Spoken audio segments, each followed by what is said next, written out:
Welcome to Meadowbrook Memories Podcast. I am Jelly, otherwise known as Glacier Prince, and my co-host is Hitchcock, otherwise known as Alfred Henry. Our mission on this podcast series is to explore the stories behind the magic that was created at Meadowbrook. When over a span of 4 years, between 1982 and 1986, we saw the transformation of a small co-educational school with less than 1,200 students, 800 boys, 800 girls and 400 boys into a successful sports and scholastic champion, winning 7 major trophies, 3 Sunlight Cup, 2 Topping Cup, 1 Walker Cup, and 1 Nutriment Shield. And to crown these achievements, Meadowbrook also produced 2 Rhodes Scholars, Cavell Creighton in 1987 and Andrea Wright in 1989, both graduates of Meadowbrook in 1983. In this podcast series, we'll be speaking to persons, both males and female, who were actively involved in this incredible journey, along with friends and staff at Meadowbrook, which inspired the environment which created this golden era. We hope you enjoy our discussion.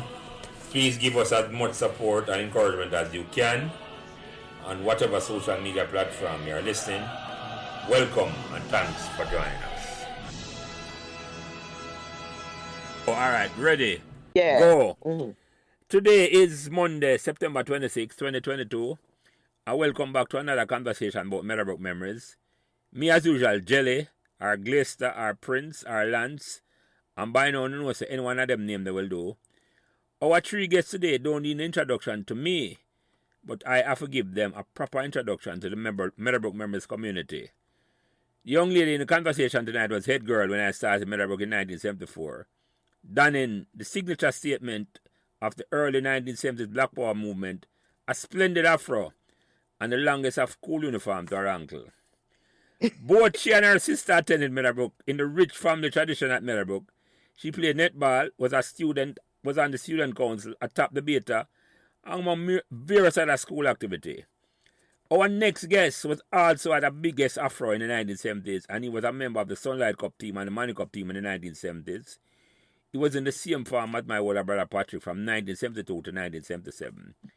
And finally, this gentleman was the most famous cricketer at Meadowbrook in the 1970s, courtesy of our headmaster, Mr. Tab. He attended Meadowbrook from 1971 to 77, played Sunlight, and I remember this man, I played football barefoot, but him can't correct me if I'm wrong about that. You're right. And he will be launching an ambitious radio program on October 4th called Reasons with Rattigan, focusing on good global governance in the Caribbean and Africa, with focus on Jamaica and South Africa. But without further ado, former head girl Donna Whyte Philibert, Bobby Ferryman, and in the words of our famous headmaster, Mr. Tab, if I try to roll over Mr. Tab, is Wilfred Rattigan, because Mr. Tab is to roll it off, you know, so. Welcome, Donna, introduce yourself first. Well, hello everyone. Donna Whyte Philibert. I emphasize the white because back in the days, you know, when we were at Meadowbrook, we always used to call each other by our first and last name. Mm-hmm. Last name white. Every student, you know, would call our full name. Mm-hmm. But it was memories for me was just really, you know, wonderful because see, Meadowbrook is special for all of us in we have a common thing where Meadowbrook groomed us, you know, they took us at a tender age, you know, 10, 11, 12, around there. Mm-hmm. You know, when you came into Meadowbrook, you had big eyes, you know, looking, because you're coming from primary school, we call it, elementary school, Mm-hmm. you know, then big school. Yeah. And it was a rich time for us, but we have more time to talk about. Yeah, man. So, for the record, Donna, what year you started Meadowbrook? 1968. 68. 10 cool. years after the school. Bill, school. okay, nice. So you're one of the oldest, well, apart from Keith, whom interviewed. And for the record, again, it's your name White, but your White spelled different than the head boy at the time, right? Yeah, I think yes, he was WHITE. And you are WHYT, right? I just want to make sure, right? Because people hear the name and think so related. I just want to make sure records stand straight to that. Right. It was 3 white families in my class. Yeah. Keith, another big family, the Maureen White and our sister Faith and so on, Yeah, and my family. Yeah, and none of them never related at all.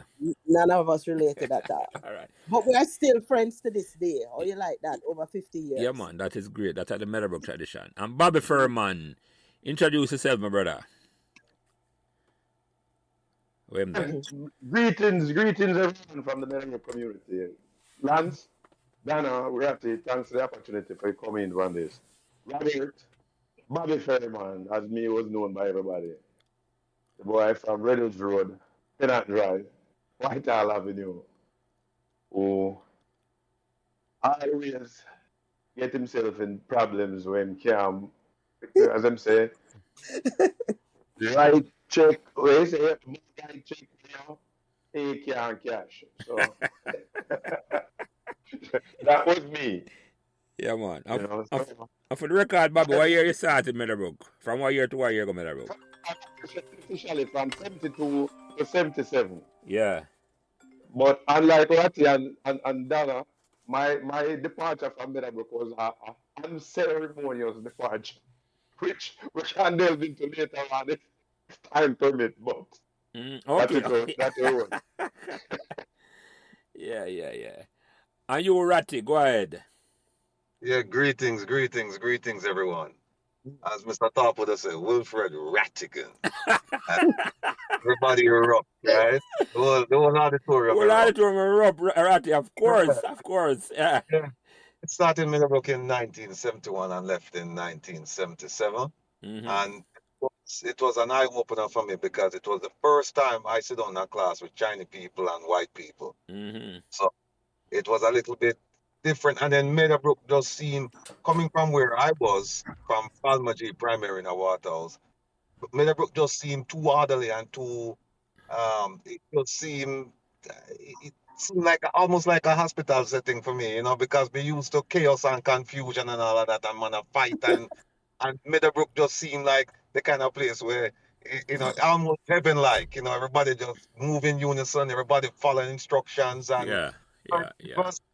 it wasn't difficult for me to adjust, but it was interesting to adjust. Yeah. Good. May I try get my friend for come in for a little bit. When I know him to Douglas Crooks, but in my car, I don't want your call. I just accept the call. Yeah. Yeah, go ahead, sir, Ratty. Yeah.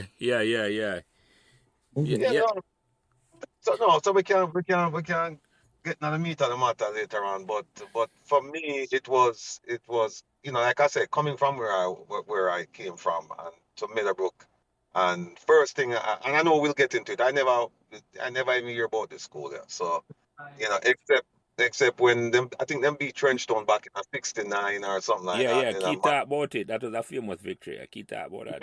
Yeah. Yeah. And that was the first time I hear about that school, and I never have known that school. But as it turned out, that school set the foundation for me, and largely who I am right now is as a result of attending Meadowbrook. Yeah. Take for that one. Yeah. All right, so by now, knowing if I listen to this, the first question I always ask when you come on this, is I'm going to start with you, Donna. Did you choose Meadowbrook or Meadowbrook chose you?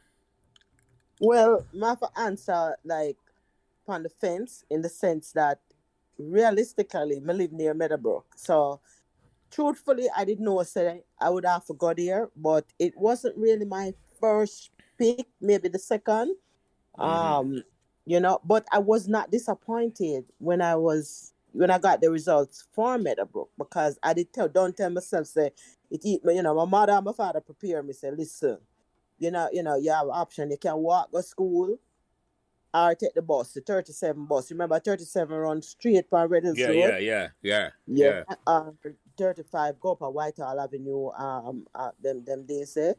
So yeah, but truthfully, you could have picked 3 schools. Meadowbrook was one of them. And when we get the result, we say, all right, new adventure. We just go on. So you never really picked Meadowbrook then? Meadowbrook was in my first. Meadowbrook, 3. you picked Meadowbrook then? Okay, I got you. Yeah, man. It wasn't like I said the number 1, but but it never. Once we see them, I forgot them. I never followed. You never like someone. Yeah. I hear you. Yeah.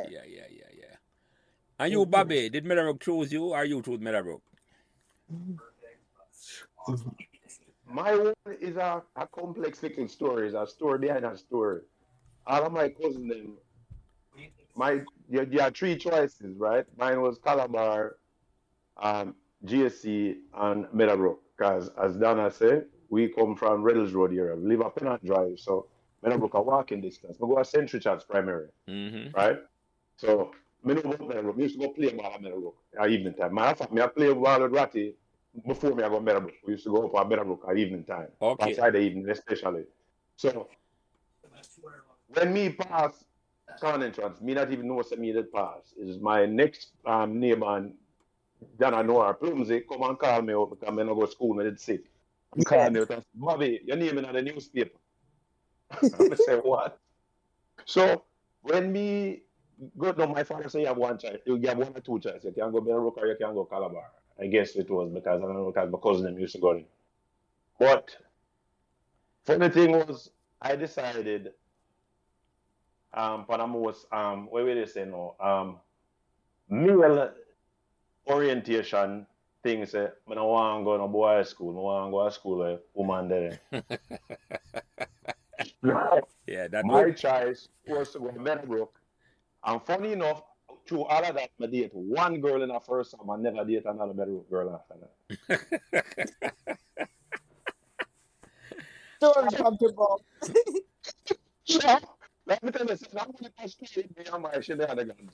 So that was literally no joke. That was my story for going Meadowbrook. Yeah, you choose because of the girls them. You're right. Yeah, man. Yeah, man. Yeah, yeah. Me never walk on all boys school either. That was my choice. And when my sister and my brother go Meadowbrook, it was like nothing else to me. Me just want to go to Meadowbrook. That was how somebody feel about Meadowbrook too.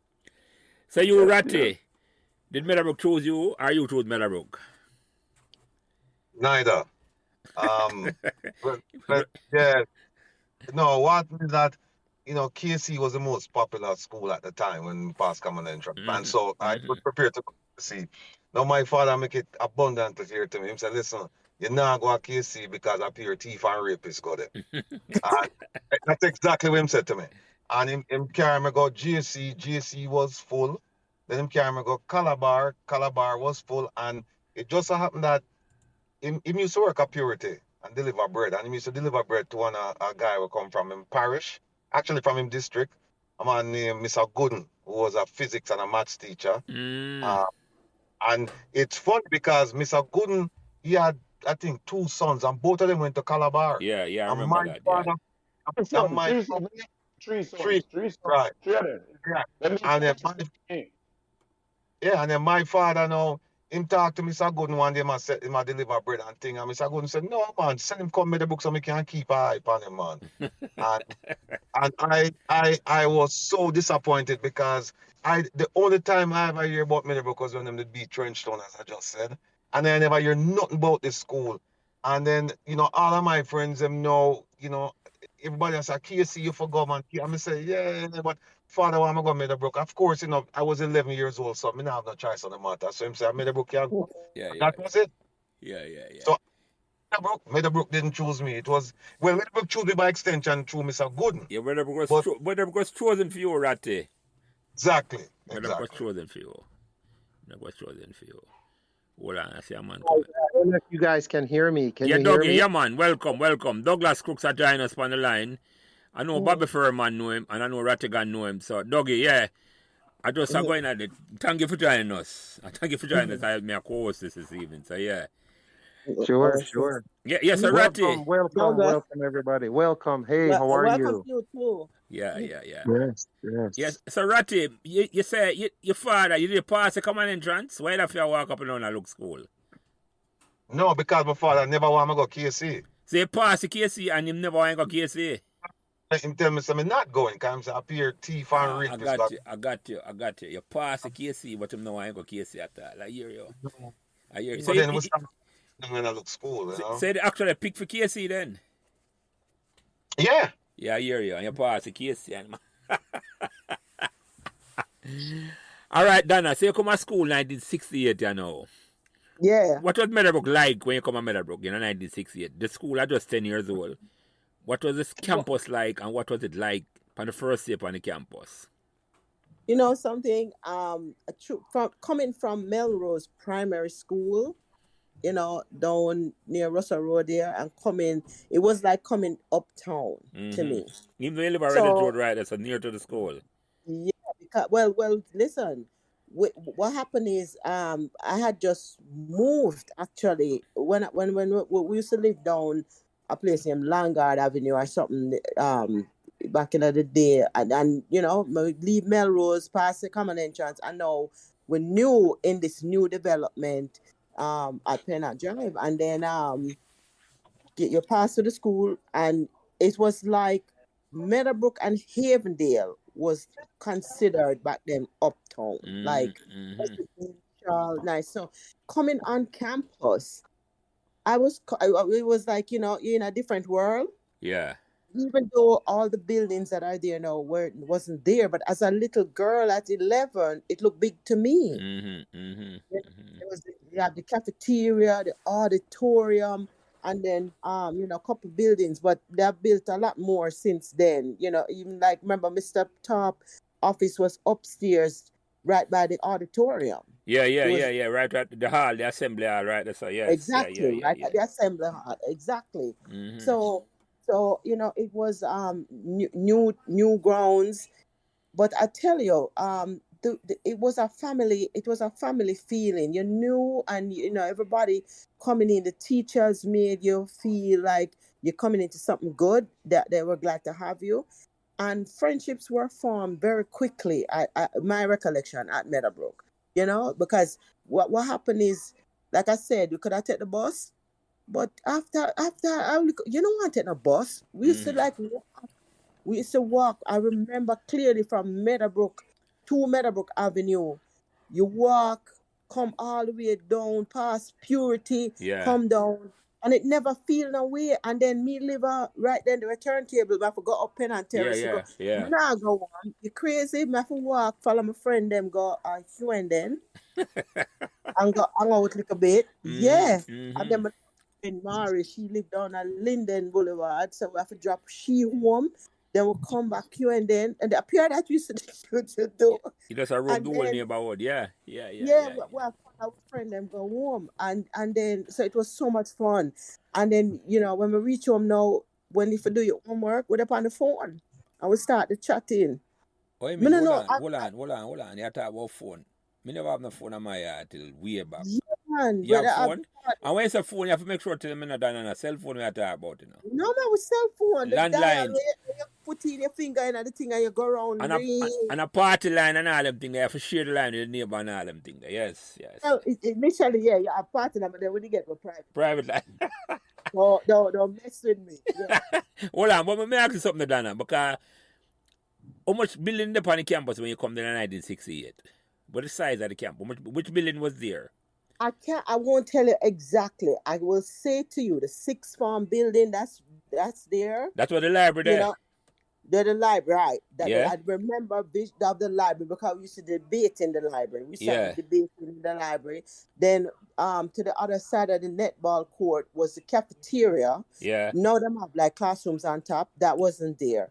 Yeah, the auditorium we call it, but when we call it the room, whenever I used to call it the auditorium, we used to call it, you know, where we used to come meet and gather together. The assembly hall, you talk? Assembly hall, we used to call it. Ratney Hall or assembly hall, yes. Yeah. Hall. And there was like another building now, that building where the third, remember, all the other farms used to be on that building, and then we could see Mr. Top house. You could have seen Mr. Top. Premises right behind it. So the 3-story building is built already? I mean, there's so many buildings now. I don't want to be, you know, mess up with the 3-story building.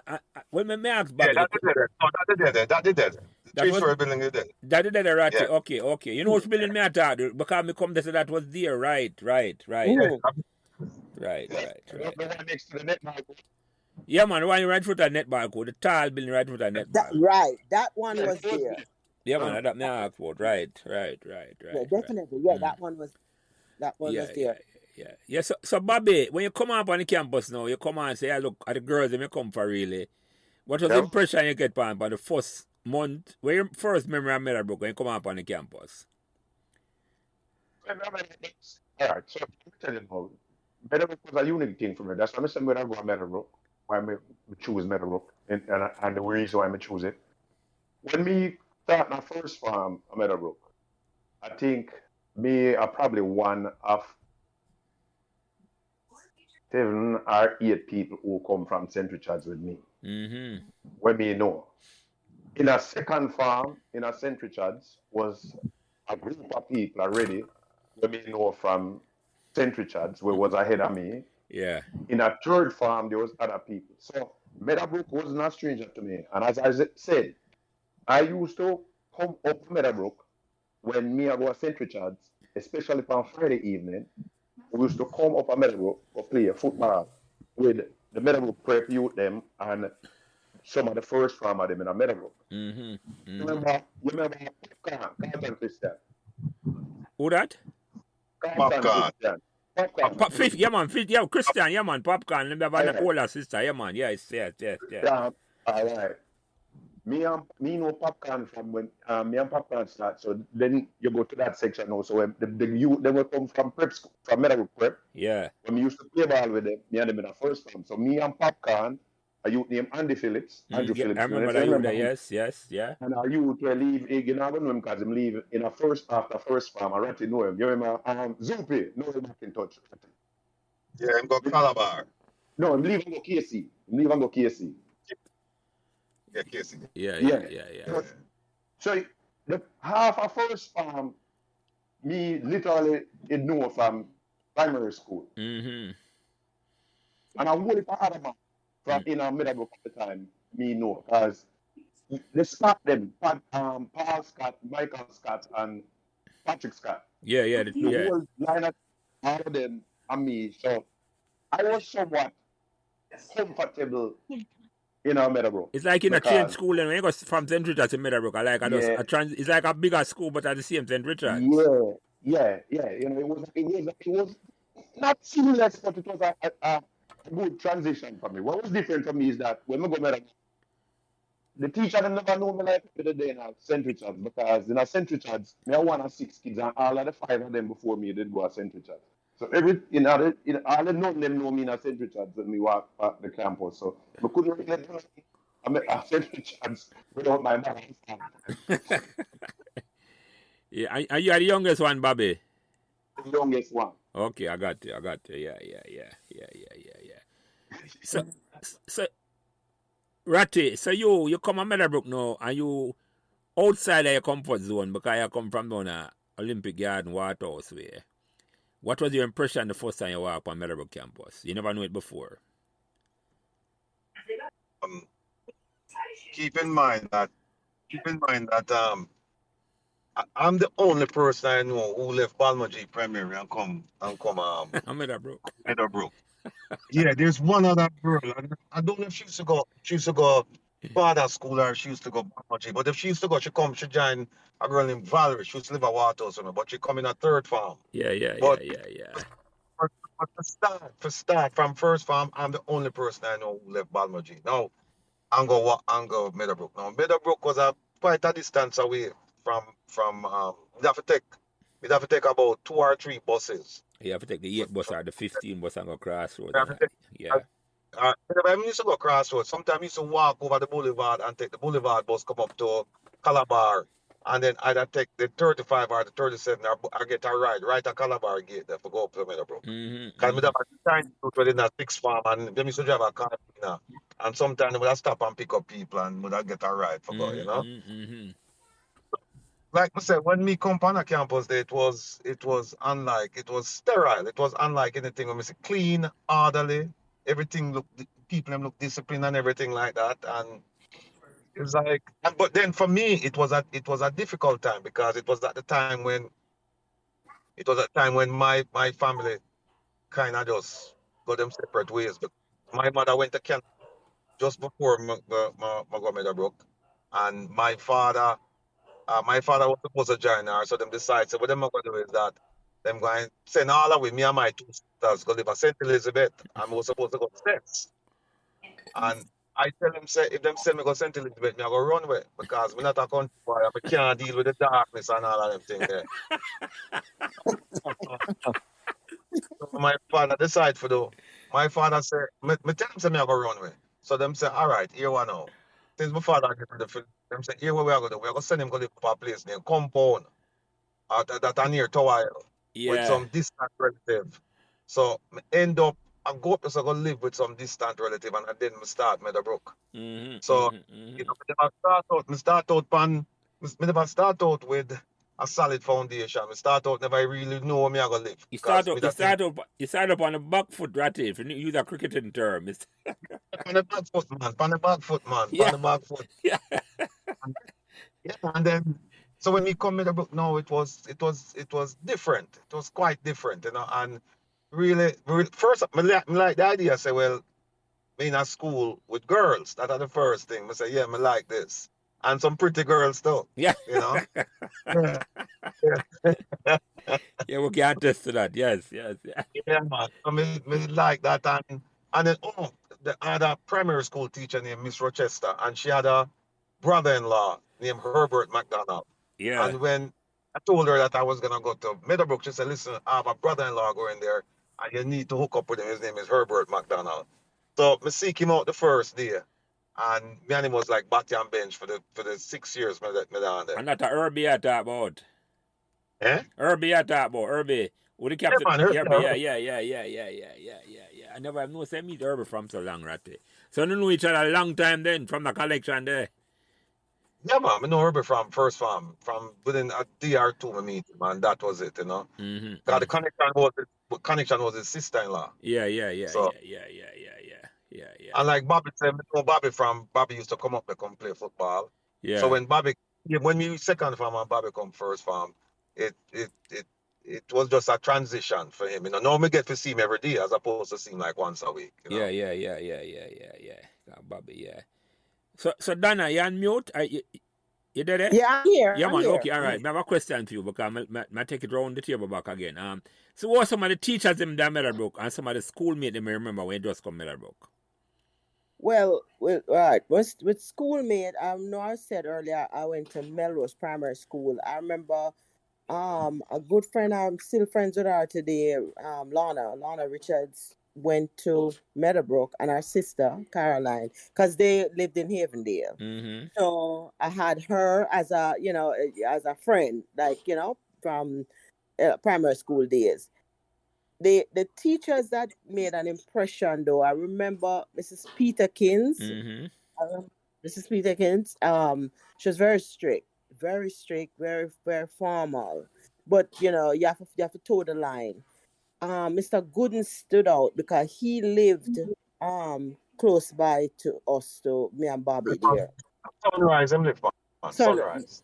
Yeah, but the road, 2 doors from Turntable there. Mr. go up that road. Don Mayer. Yeah, yes. And I remember he had a twin brother. Yeah, I hear about that, you know. First time about that. Yeah, that twin brother who died. Yeah, who died. Yeah, I didn't know much about him, but I know he always told us, he was a twin. But Mr. Gooden was physics and math. But he was impatient. He was very knowledgeable, bright, a highly educated man. But I think my impression in first form, he shouldn't be teaching our level. It was just too bright. Yeah, it was kind of that sort of teacher. I'm not a patience. Patient. Yeah. And he would tell you, you're a moron. Yeah. He tell you something, and you don't understand the form. You're a moron. But we loved him. We just know that it never mean anything. It was our terms of endearment. Yeah, I have a rough edge. You're right about him. Yes. And those were days before smoking was banned. Remember, we used to smoke? Yeah, man. Come outside the classroom. We wouldn't stay in the classroom, but we step outside and go smoke. Yes. Right. Yeah. Set your exam and him just go outside, go smoke, and sweat. Yeah. So you, Bobby, what some of the teachers them and the friend them you remember when they say no whole people from St. Richard's already? What some of the teachers them you know? You come on from Meadowbrook. One of the things, funny enough, a lady who I did like and I don't know if it's because of her daughter, but Miss Millwood, Ah, the math teacher. yeah, man, yeah. So Miss Millwood daughter, Eleanor, me and Eleanor here, me tell you, me know people from before. Me and Eleanor go St. Richard's. Yeah. When as and the people who will come with me now, and some of the people who I meet over and come that first farm. Your brother Yeah. was one of my key. Andrew Phillips, Mm-hmm. um, Carlton Christian, Popcorn, yeah. Popcorn, Andrew Martin, who used to live up Bad Avenue. You remember that? Andrew Martin.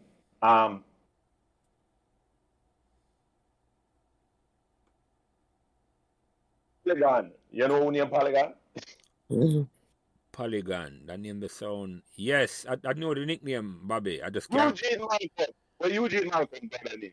Dennis Malcolm. Eugene, remember Eugene Malcolm? Yeah. Him was a brother, Dennis, where they leave and go to Kingston Tech. That was the crew when me hang out in the first time. But the teacher, they wanted to stand out to me now. So here's the thing now, you talk about me going to the that was when me were up in America. That was my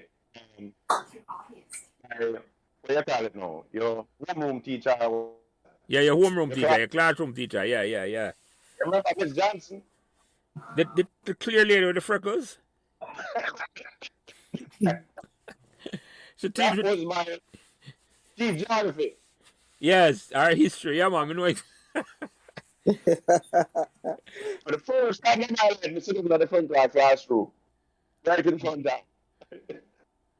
when me go and say she is my teacher, I sit up, I take my first seat at the front row so I can see her look for her every day. That was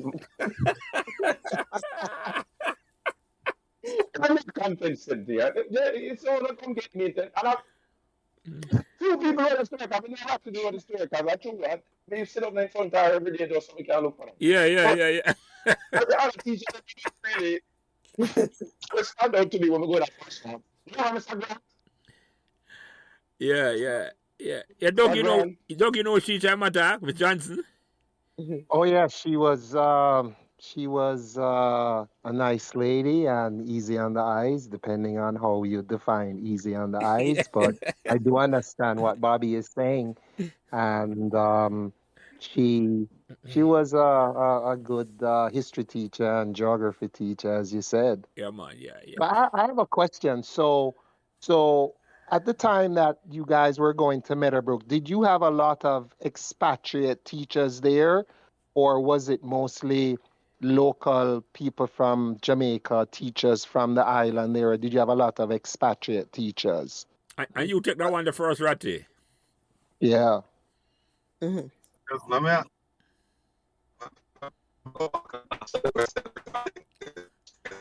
on, Ratty, you break up.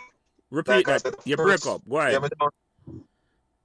You can't hear me now? Yeah, man. Go ahead. Yeah, man.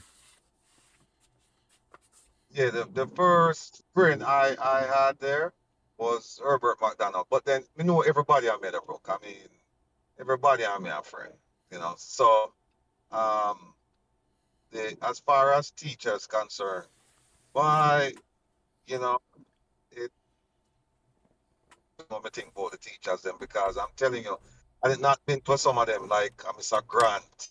Robin Grant.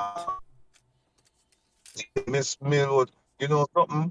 Miss Millwood was a woman. I was the first time I ever could start at government lunch, you know. And it was Miss Millwood who did that for me. She called me aside one and she said, boy, because, you know, we used to get my lunch money used to finish by Tuesday. You know, my lunch money for the week used to finish by Tuesday. I'm flying up and walk, I go water house. Sometimes walk home school and walk home. And she take me aside one day and start asking about my, you know, my domestic situation. You know, I tell her, I said, boy, I move about because I leave Jamaica when I was 17. And I move about 14 or 15 times. For all kinds of reasons. Political warfare, you know, can't get along with family members, all kinds of, you know, money can't stretch on them. Say, boy, you know, me have to go because me's a cousin. You know, me not a son or something. You know, so, PSA, yeah. Yeah, so she called me and And she said to me, said, listen, see what something for you. And so me start get lunch at school.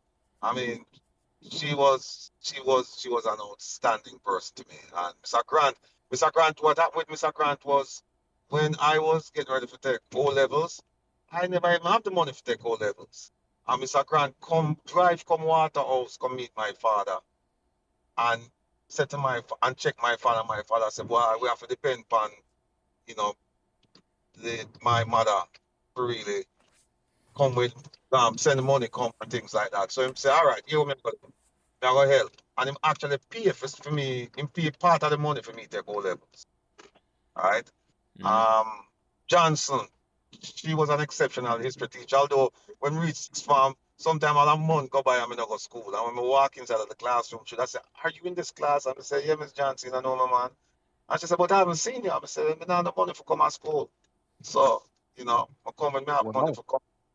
So my situation was, it was in retrospect, it was rough because I mean when we there the political warfare started up like around 75. Then we mash up my house. At one point, me have to run and go back and live at Kingston 13. All right. And I keep back and forth, just live with strangers, uncle, auntie, cousin, everybody till them tired of me. And we develop a thing when we say, okay, you know what? You don't go a one man yard 3 times in a row. Because we know when the pot come off of the people fire, And me just go and just sit up on them say, boy, I rather have some food there, we are cook and you want some food? Me say, yeah man. And me eat some food. And then the next day me go back. But the next day the greeting wasn't as enthusiastic as the first day. It was like, yeah, right. Yeah, and then three strike rule, 3 strike on you out. when me got 2, Yeah, and that's then what I said. The third one. Man. So it's like for me, I got through school. It was rough, brother. It was rough. But me have some teachers where I tell you, God bless them, man. We have a teacher named Miss Leo Riney. Yeah. We have one named Headlam. We teach chemistry, although we never good at chemistry at all. But and we have one geographer, Mr. Houghton, and him have one like Englishman that used to teach English lit named Sherrington. That's Sherrington, yeah, man. Yes, yeah, I remember him though, yeah. Those were expat teachers, yep. He used to love smoke. He used to love smoke weed, Oh, really? Yeah, man. Is that before or after class? Before or after? Yeah, those are excellent teachers.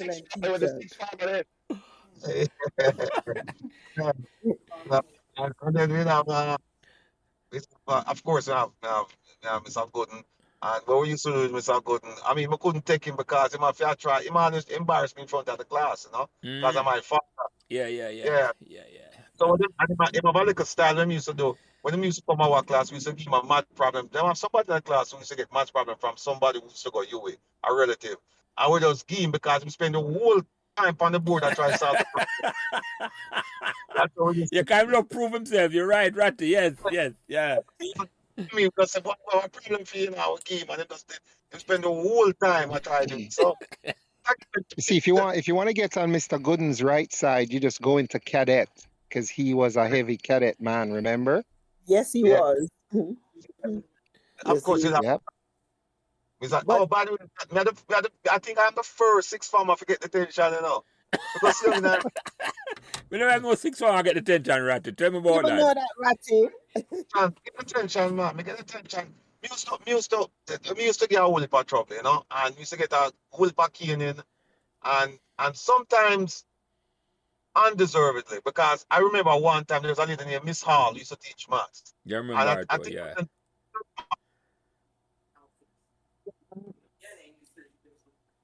You're breaking up? Yeah, Ratty, you kind of drift out. Where there? Probably have a headset I use. Can you hear it? Yeah, man. Go ahead, Ratty. Yeah. Talk with Miss Hall. Go ahead. And the answer was 2DC. Never forget it. I'm sitting down at the back. Oh, there's a guy in the class, another guy named Keith Williams. He have a brother and a sister used to come Meadowbrook as well. Live by Elphinstone Drive. And what happened was, they don't know why me do it, but me do it. She said, okay, class, So you see what? I'm 2DC to Bongo Clad. And everybody said, what? And I said to her, she said, Rattigan, what was that? And I said, no, miss. I said, Bongo Clad. And then my brother Keith Williams sung and said, nice try, Ratty, nice try. And the whole class are up. And she said, me go, Miss Top. Me go, Miss Top. She already see him and talk to him on him way over to the office. Come remember, his office used to be, you have to go through the bursar's office to Yeah, get to his office. film office upstairs. Yeah. Yeah. The bursar and going. And when I go inside, he must say, Rattigan, what? And Mr. Tip said, sir, I just said 2DC to Bongo Claude. And him say, Rattigan, I don't care if you said Bongo Claude or Bongo Drum. Him said, the point is you were trying to disrupt the class and to bend over. And you get 6 you know? So, But Rattigan, I remember you from Meadowbrook and Bobby very well. And I remember you, and I'm wondering if that's why you had that rag in your back pocket to sort of cushion the disciplinary action of that cane from Mr. Thorpe. Was that the reason why you had that there? No, Mr. Top, it have a cheer that when you bend over, him could have said the imprint of a handkerchief or a rag or something like that. Double pants. Double pants, right. Sapa, him know him that though, you know. So him the way you have to bend over, and when you bend over, then it does kind of take out the rag or take out the handkerchief, you know. But Rattigan, I remember Mr. Thorpe always enunciating your name as though you and he were friends. So what was that friendship about? Was it the caning, or was it just you were a good student? In the assembly hall, I would say to myself, is Rattigan giving trouble or is he a genius? You know? Why would he call your name so much? As I described the introduction, Dougie, Rattigan was the most famous cricketer in Meadowbrook because of that, man. In top of the cricket. Yeah. When them name the cricket team, right? When they write down the cricket team and then give it to Mr. Top to read, them always, you know, alphabetical, you know, them put field name last all the time. Yeah. Field name last. Yeah. You didn't write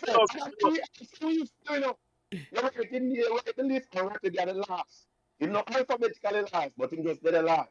Always. When Mr. Top, remember him say, and Rattigan. Yes. Yeah, with that special Bayesian accent that he had, you know. And yes. Yeah, go ahead, Ratty. Yeah. You know, say, me get cane, everybody get cane in the pan and rump, right? Mr. Chin cane me in a fifth farm, you know. And I say, me nah bend over and you have to give me my hand. And him cane me and bust up my hand, you know. And start bleed. Oh God. Yeah, man. My God, those were the. But hold on, Ratty. Let me ask you something. Look. But I don't want to glass over it, you know, because you go over something important. I don't want to miss it, you know.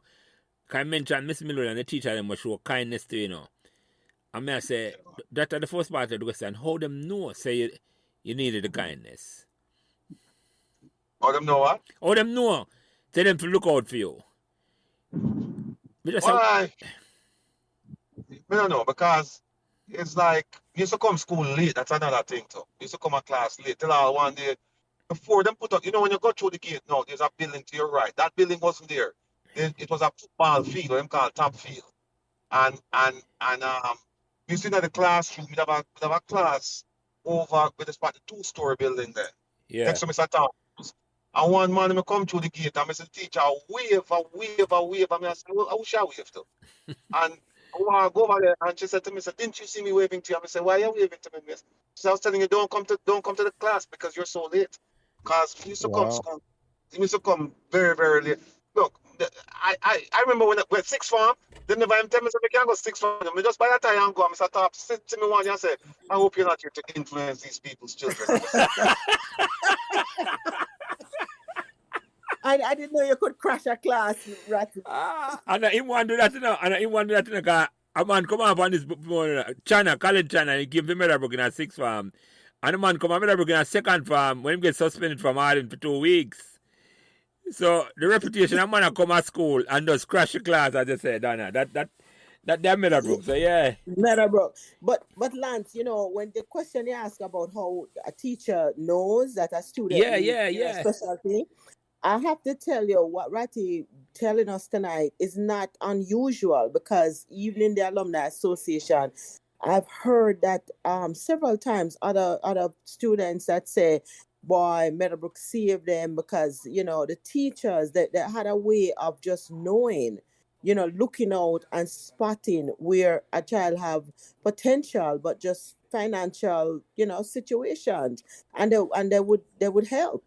No, You no. It's know? called mindfulness. Mindfulness is what it's called. But They Yeah, were older and they were mindful. They but could yeah, pick up the but clues. You get the it? question still isn't it, because you're right, Dan, because me aware rising, that's why I asked the question, because China come on and say, I don't know, yeah, you probably know our lady named Mrs. Laidlaw.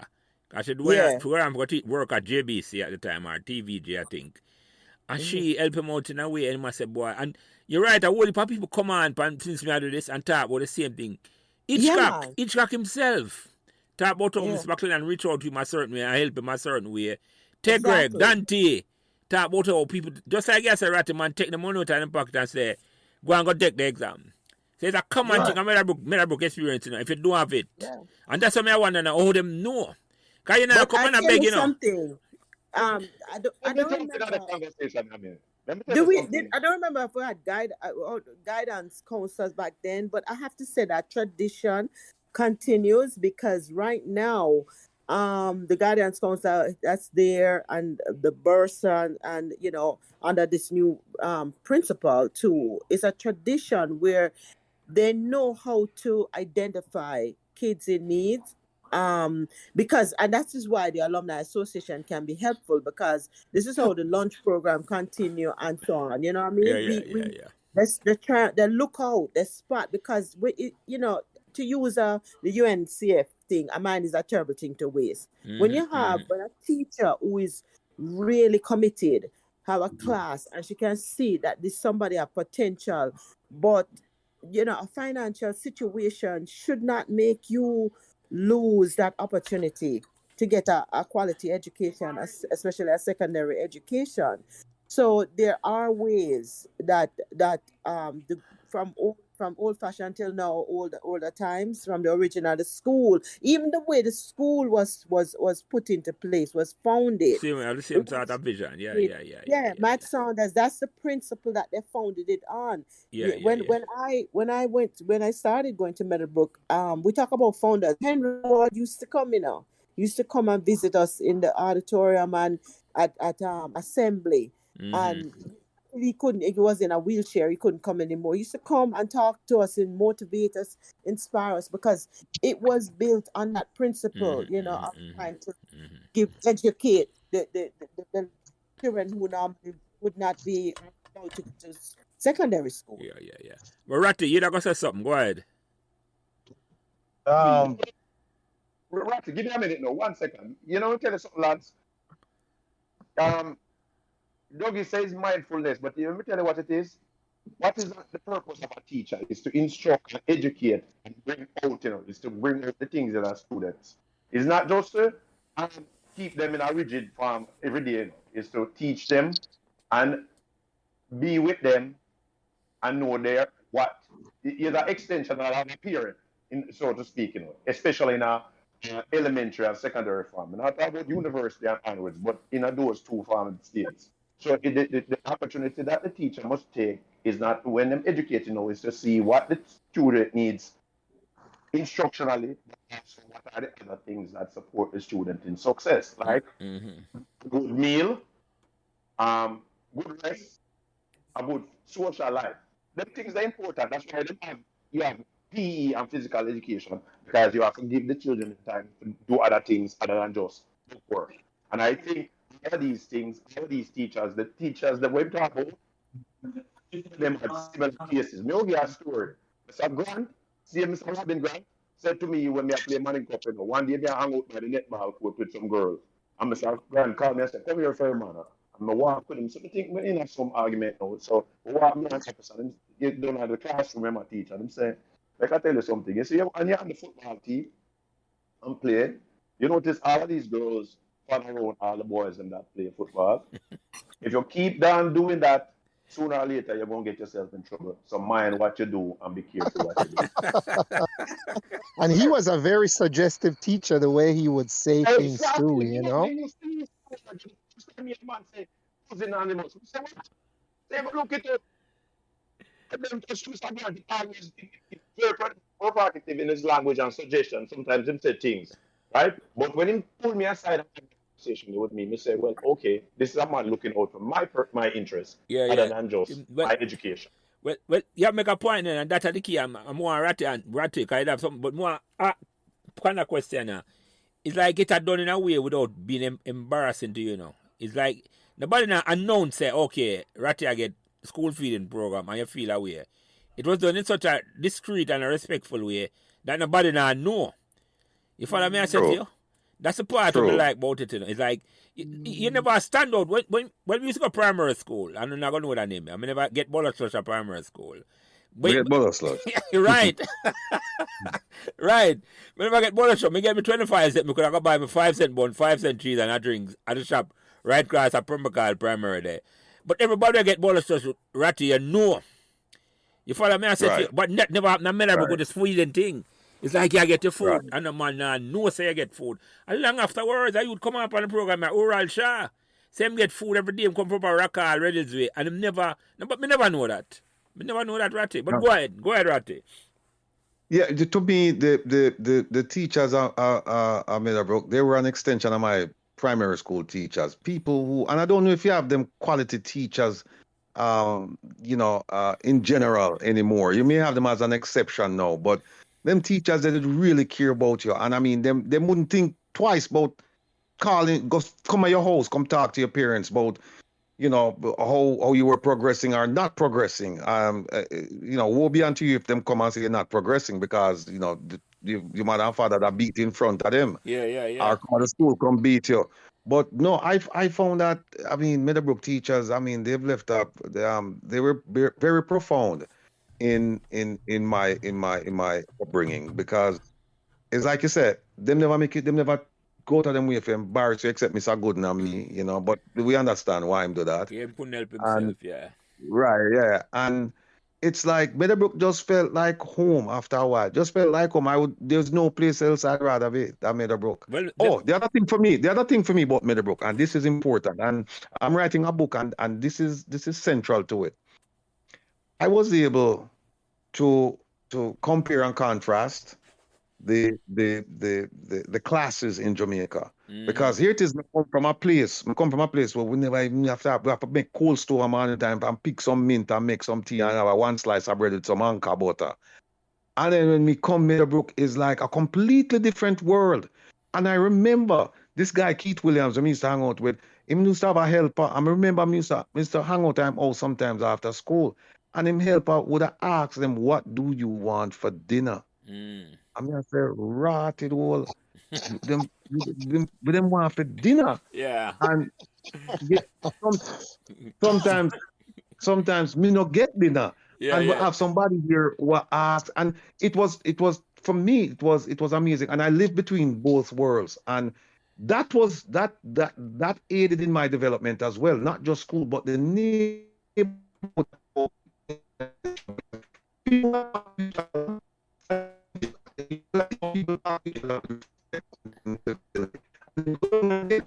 You just look on a man away, and it's a big stone at your chest. Repeat and that. Also, policing. Repeat that. Kind of break or repeat what I said from you start talking about. Yeah, repeat the statement. No, I was saying that when people talk to each other in a Meadowbrook, not just the school but the neighborhood, yeah, they did it with civility, right, and respect. And then and I saw that, and then when me have to go home at night time, it's all a different world. You just look on a man the wrong way, and it's a fight that. Yeah. And also policing. Police don't stop nobody up on Meadowbrook, at least not when I used to go to school. They don't stop nobody. Police is just a passing thing. That's true. Them just passed by, and that was it. No, when me reach on a water, them stop me and put the gun on my chest and say, hey boy, come here, where you going there? Where you going, man, friend, them there? And so it was I think what happened to is because I was more like a street Arab because we used to hang out at Jonestown, we used to hang out at Whitfield, we used to hang out at Towile, Compound, Waterhouse, Meadowbrook, all over the place. And that's one of the reasons why, I am who I am because we get to know a whole range of people. And human interaction and I mean that actually helped me with my job. How you talk to people because everywhere me living in Jamaica, everywhere me live was in a tenement yard. And if you don't know to get along with people, brethren, you have to move. Maybe that's why my mother and father move so often. But if you cannot get that is a test of how well you can get along well with people because everybody know everybody business. But right? let me ask you a question about that, Rattik. I have to ask a question. It's like you live in an environment, I may say, and it's a two-part question in a sense. It's like you think say you get the same vibe they get at KC if you end up at KC. And the second question is, how come you never decide you're gonna take up badness and go the other way? Two good questions. The first thing is if I would have gotten a better vibe at KC, I don't know, and I'm glad I never got there to find out because Meadowbrook was just fine by me. Yeah, Meadowbrook was it. That was home. And the second part of the question, why me never pick up gun? Strangely enough, the man who used to fire a gun down in my neighborhood, they saw something in me that I never saw in myself. And so they would sometimes have give me money and say, you would go on to school and stay up on the corner. Right? And sometimes we come to school by virtue of bad man, I give me money. Yeah. And my mother and father, them used to say to me, say, stay away from them bad boy, blah, blah, blah. I said to them, oh, me going to stay away from them because them are my friend. You see where we live. We can't go on like better than them. And that same thing, and Bobby can't tell you because when we moved to New York, we used to hang out with some people. I mean, if Bobby wants him, used to hang out with them. We don't want to implicate Bobby. We don't want to implicate Bobby. Yeah. We don't want to implicate Bobby. But we used to hang out with some people. No, we're not trying to care. No. We used to hang out with some dangerous people we used to hang out with. Right? Some people where it could have gone if we follow the route where them people are going, I'm going to absolute different direction. Yeah. So to answer the question is the grace of God first, my brethren. Two wonderful parents, a solid community, and when I say a solid communities, Meadowbrook and wherever I'm living at the ghetto. People always, I guess them sense something in me that, like I said, that I never sensed in myself. I was just going along, but them would have provided guidance for me, and so I would just go along without even thinking about it. And so that's how I ended up where I am today. Yeah. But one of the things I want to say that we're talking about, because we have a lot of ground to cover and we can't stay in one area too long, but the teachers, I remember while you're talking about Mrs. Good, geography came alive. It was boring to me until you had a teacher would take us on field trips because she said you can't just read no geography from the book. Yeah, she made it come alive by going on bus trip and carrying you. When she said, okay, we talk about how a river is formed and how the water going to the school, and she take us and carry us to the source. The first time she carried us someplace in St. Thomas and so show us where a spring start and how it start I never forgot that. Seeing water coming up out the ground, little thing, and then how that flow into and form rivers and this and when tributaries and all them things. Yes. Exactly. Yeah. She took it out of the book and showed us that this is real. This is nature. This is how it works. And I think teachers like like you mentioned, Dr. Leah Riney, she brought things to life. And a lot of people may not know. I mean, I've heard a few of the previous podcasts, and I know the glory days in terms of sports is back in the that the so-called the 80s, let's say. But in our era, it was a lot of academics was the focus was on academics in massaging our minds. You know what I mean? That's to true. to think and to know, believe in yourself. Whether you want to be a writer, performer, artist, whatever. Two things I want to mention. One, let's talk about Mrs. Gooden, the biology. Our school participated not just in sports but in the science fair. I still have a few pictures of when Meadowbrook performed, and we never win the first prize, but we were up there in the awards, for science projects. Those things, put us on the map, among the top schools back then. We were there. I mean, now in the 21st century, it's more about robotics, which and our school is there. Mm-hmm.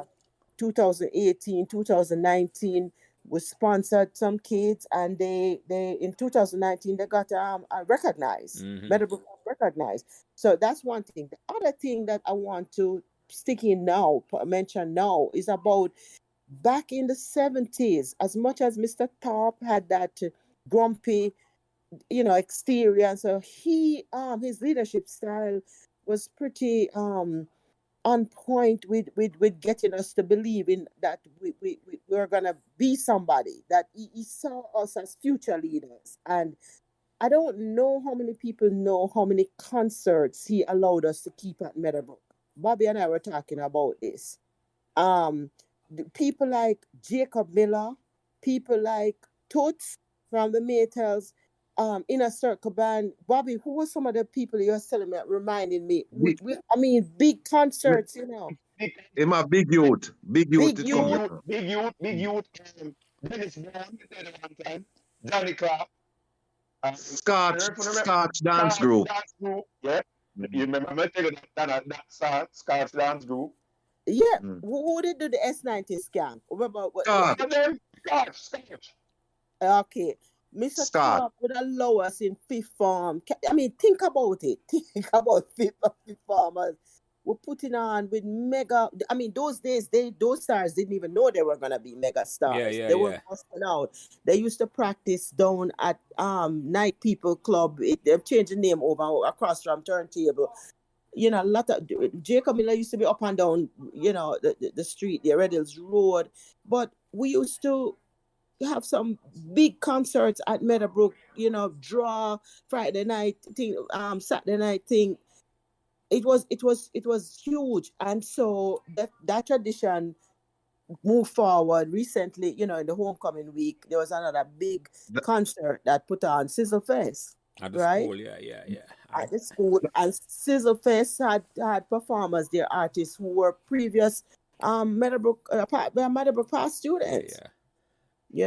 I don't know if they did at the time, but they would have a band, a giant band, Calabar and a Meadowbrook, that brother named Two Cakes. Bobby know him.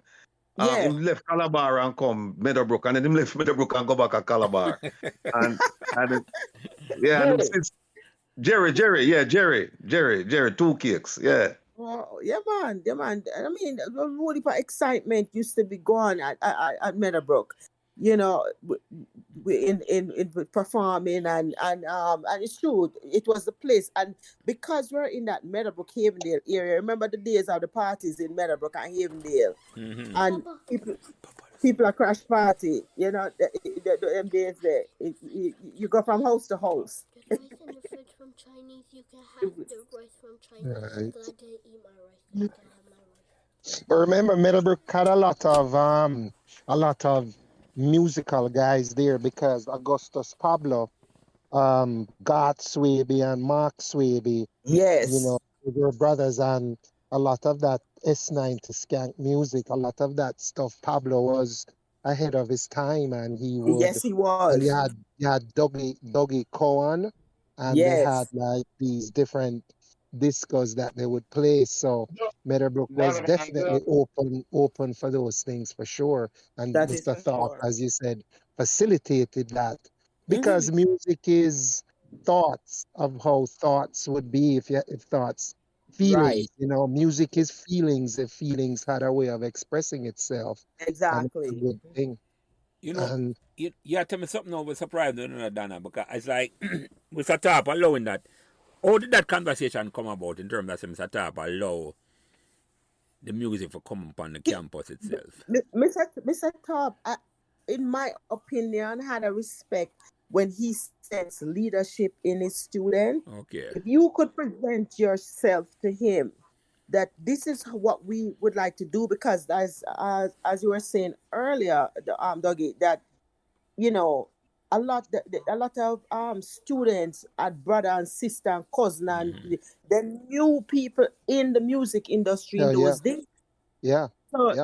I mean, Geechee like and them guys. came on, Gerald came on and talk about it, and there's some other of our classmates, Owen Oliver, and some other people that connected. Meadowbrook students were connected to people in the music industry. I remember Bobby on our block. Remember, Toots used to drive on him cycle and go down turntable. And then Because turntable was just Morris Gardner was down the corner from us too. okay, yeah. It was the turntable was huge with Meritone, and we go way back. So them used to gather. It was just normal, and they weren't the top stars then. They were trying to get, they were popular, but they were just trying. Them never got international then. Those times. Before them So bust they and were Donna. Before accessible them and never busted. approachable.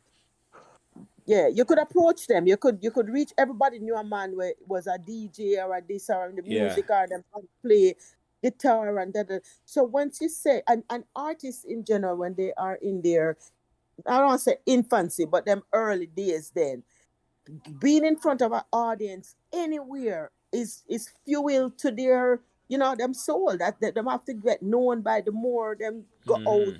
So whether it's a high school crowd or a carry theater, it don't matter. The more you perform is the more you become famous and know, the people buying your music, and them days there were people buying it. So which student provide the inspiration to come up with the idea, say we can put on concert at the school? Well, I gotta take credit for my class, because we know, we had a group, and like when we reach fifth form now, that you build thing up in school. Go when you reach fourth and fifth form at Meadowbrook, you're seasoned. You're kind of the teachers them nurture you, and you develop your your gumption, and you speak up. And we had student council and those things. So listen, when something needs to be done with the school, we believed in our school and we want, do something, have a concert. You pitch it to your homeroom teacher, and you had students. So you got to Mr. Top. Yeah. And as long as you them days that when I'm saying it have a shutdown at 12 o'clock. It mean 12 o'clock. Curfew. Yeah. It had curfew, and you could see him coming across the lawn. Coming across with the German Shepherd. The two dogs, it's two dogs, yeah. Yeah. I think the way how students were then, the discipline was better because there were no missiles being hurled if things didn't go certain ways, there were no. And so, as long as those things didn't permeate it, he was a good facilitator, because Mr. Thorpe came from Calabar, he was at Calabar and then got the leadership at Meadowbrook, and he was just an awesome man. He was. He was visionary. Yes, he believed in sports. Let me ask you something, Bobby, because this is a question I always wonder. Because when Meadowbrook was, our relatives were there, and nobody would have known, say, a two separate world living you live in the heart of Reynolds Road, and you know. How come Reynolds Road never come on Meadowbrook? Why the differentiation there? No fun come from Reynolds Road, but the behavior of Reynolds Road never come in on Meadowbrook. We put it that way there. Why do you think that happened? I said earlier, I answer it another way. I said, what to say earlier, that in going between two worlds. Yeah. Reynolds Road kind of is a two separate two worlds. Yeah. And that they can look at Reynolds Road go from and where it start, right? Start out of Eastwood Park Road and it end up at the foot of the hill. Yeah. Right? So as Donna said, when you come up to Meadowbrook and Avondale, back in those days, that are uptown. So is the stratification of Jamaican society. The people where would I say the ghetto people from down a Reynolds Road where about being out of trouble, them don't go for Meadowbrook because you can't go for Meadowbrook and cause them trouble. because the Meadowbrook people, as you say, them the police start trouble them go call the police if you come up there and do something. That's how Upper Meadowbrook see versus down at Riddles Road. Yeah. I think it's also some of the students who went to Meadowbrook and their parents were they were in different areas of government. Some were in the JDF, because I remember going to Meadowbrook and they had big, heavy JDF officers and their children went to Meadowbrook and lots of different officers. So that couldn't permeate. That couldn't permeate Meadowbrook because they know that, hey, they're not gonna stand for it. You know. And I like Meadowbrook students, parents. Not only that, the parents them were also business people, business owners. You know, large businesses. You know, but in addition to what y'all saying, those days were different days. Absolutely. That before the political thing at the same time. Maybe Ratty can address that better than all that way. But you're right. Before 1970, yes, it's a different time. Different time because you know, like even the concept now. I don't want to say it like here you're hearing people going and shooting up school and all them thing there. But when we were growing up, the baddest man or whatever, them value that them children was getting an education. That different. You know but they separated politics. In a sense, like if you live downtown, like what Ratty was saying, and certain things, violence was the order of the day. And even now, I listened on a program with some children coming out of the COVID thing, the lockdown, and coming back into school. And the teacher was sharing with us how it's kind of hard to transition them because they have been at home online and now they're in school and everybody head down on the phone and a little boy, one student, she asked him say, Miss, when I'm at home learning online, him say I have to put on a headset so I can hear when you're teaching the lesson because in my neighborhood with tenement yard, it's pure bad word out there, pure noise and things. So now I'm back in the classroom. It's like it's difficult for to transition them back now to in-class learning because for 2 years, them dealing with the street and all kind of stuff. So, now those are issues now. But back then, we growing up, it was like it was a different thing about you had children that give trouble and stuff like that. But your teacher, your parents rather. You couldn't back chat and go on with all of that stuff. Like, you have to go to school. Yeah. Yeah. So, it's a Ratty. You don't want to address that. You sound like you don't want to say something about that. Yeah, my situation is different because, like, me never have a stable home. Me just constantly move, me had situations with my father that just look upon me like, I never forget a Sunday. We live with some people and the lady starts say, it's a tenement yard and about 3 or 4 we are asleep on a single bed and we have to sleep like sardines on it, head to toe and all of that. And then the lady just come out and say, well, Mr. Rattigan, you have to find someone to send your son and blah, blah, blah. And my father just pop me little dulcimine and say, watch out, go on Maxwell Avenue and tell Aunt Doris, I say, you have to come live with her. I'm just jump on a bus and go down and say, Aunt Doris, they have to live with you. And that's the beauty about the ghetto, she just talk to her husband and say, okay, come, let me show you where you sleep, Yeah. So that's how Jacob Miller sing him song. Him know my sings. Dreadlocks live at tenement yard. Live in a tenement yard. And me used to end up me talk to a cousin of mine just last week, and she remind me because them used to live at Tivoli. Yeah. I'm used to sometimes walk along at Tivoli to get a Sunday dinner and get a pocket money.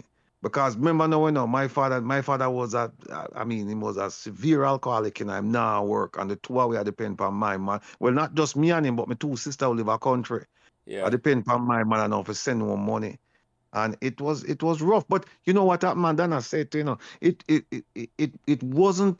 was unique in the sense that we just move around like a nomad. But it wasn't unique for the suffering when me that got through because everybody down in the ghetto got through that, Right. People come from here, you are the same life them I got through. Yeah. But like on one street, me have me live in a 3 yard on one street. You know. When I move go Waterhouse first, a 41 Penwood Crescent me live. Then after a while, me live at 39 Penwood Crescent. And then me end up I live at 6 Penwood Crescent. Then me live about 4 places in a Waterhouse, you know. Mm-hmm. More than 99% of Waterhouse, because most of them live in a 1 yard and that's it. Mm-hmm. Yeah. And that's why we know the people from up at the top of Waterhouse, we know the people at the middle of Waterhouse, we know the people at the bottom of Waterhouse. And when me used to live, was the war zone between Tower Hill and Waterhouse as a gully. Yeah. And when the man them a come over there at the gully, them come through and they mash up my house one time and me watch them kill 2 of my friends, you know. Mm-hmm. Shoot them in the head. Yeah, and my father have a pack up myself that day again and say, hey, go back over here, over and there, go live again. Mm-hmm. And me just go back over and there and say, hey, daddy said me to come live with you again, you know. Too hot. And Too hot. I tell you something, you know, but I take strength from it because that's why birthdays don't really mean much to me because it was never celebrated in my which part me when me did. It was never celebrated. And I remember one day I left it was my birthday. I'm gonna come home. I used to live at Maxwell Avenue them time. I'm gonna come home and there I meet her out at the bar. There was a bar in the front of the yard. And she said to me, let me say call me Junior. She said, hey, she said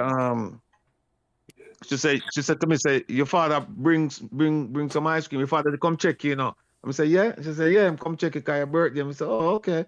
And she said, I left some ice cream in the fridge around the yard for you, know. I say, okay.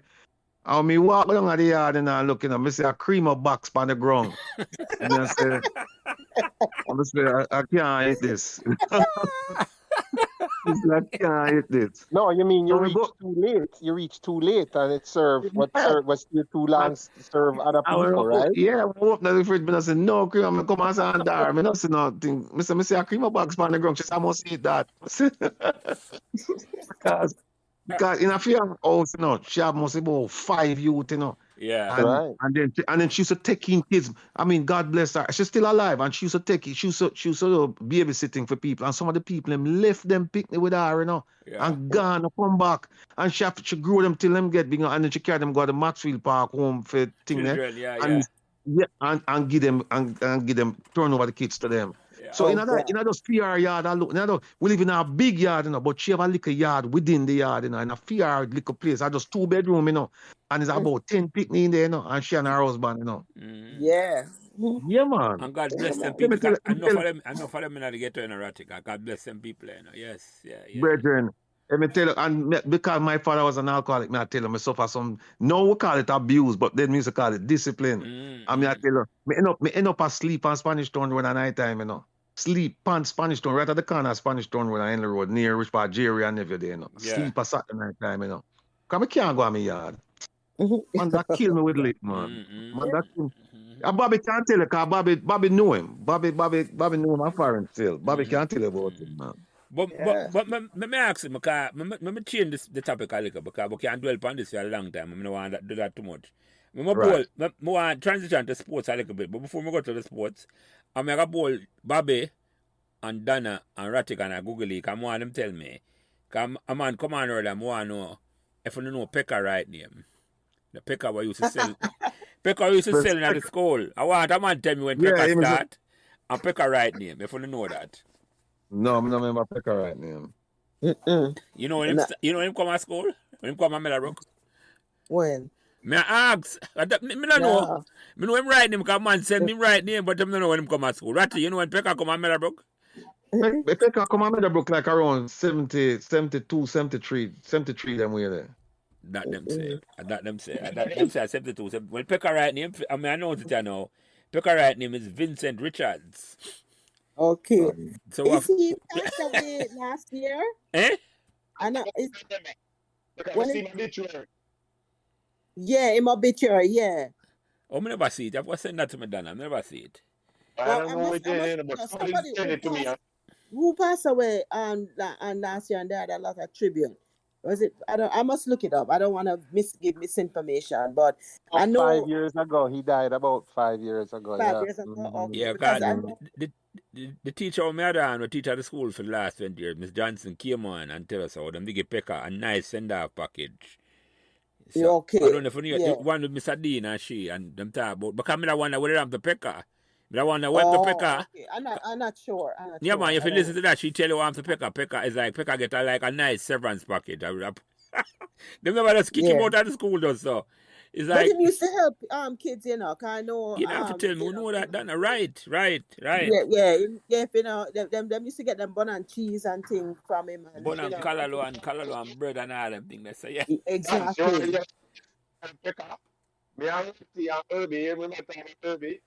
One evening, we were, remember when we do a battlefield there and come up and pick a still there and want something to pick and argue and say, "I leave."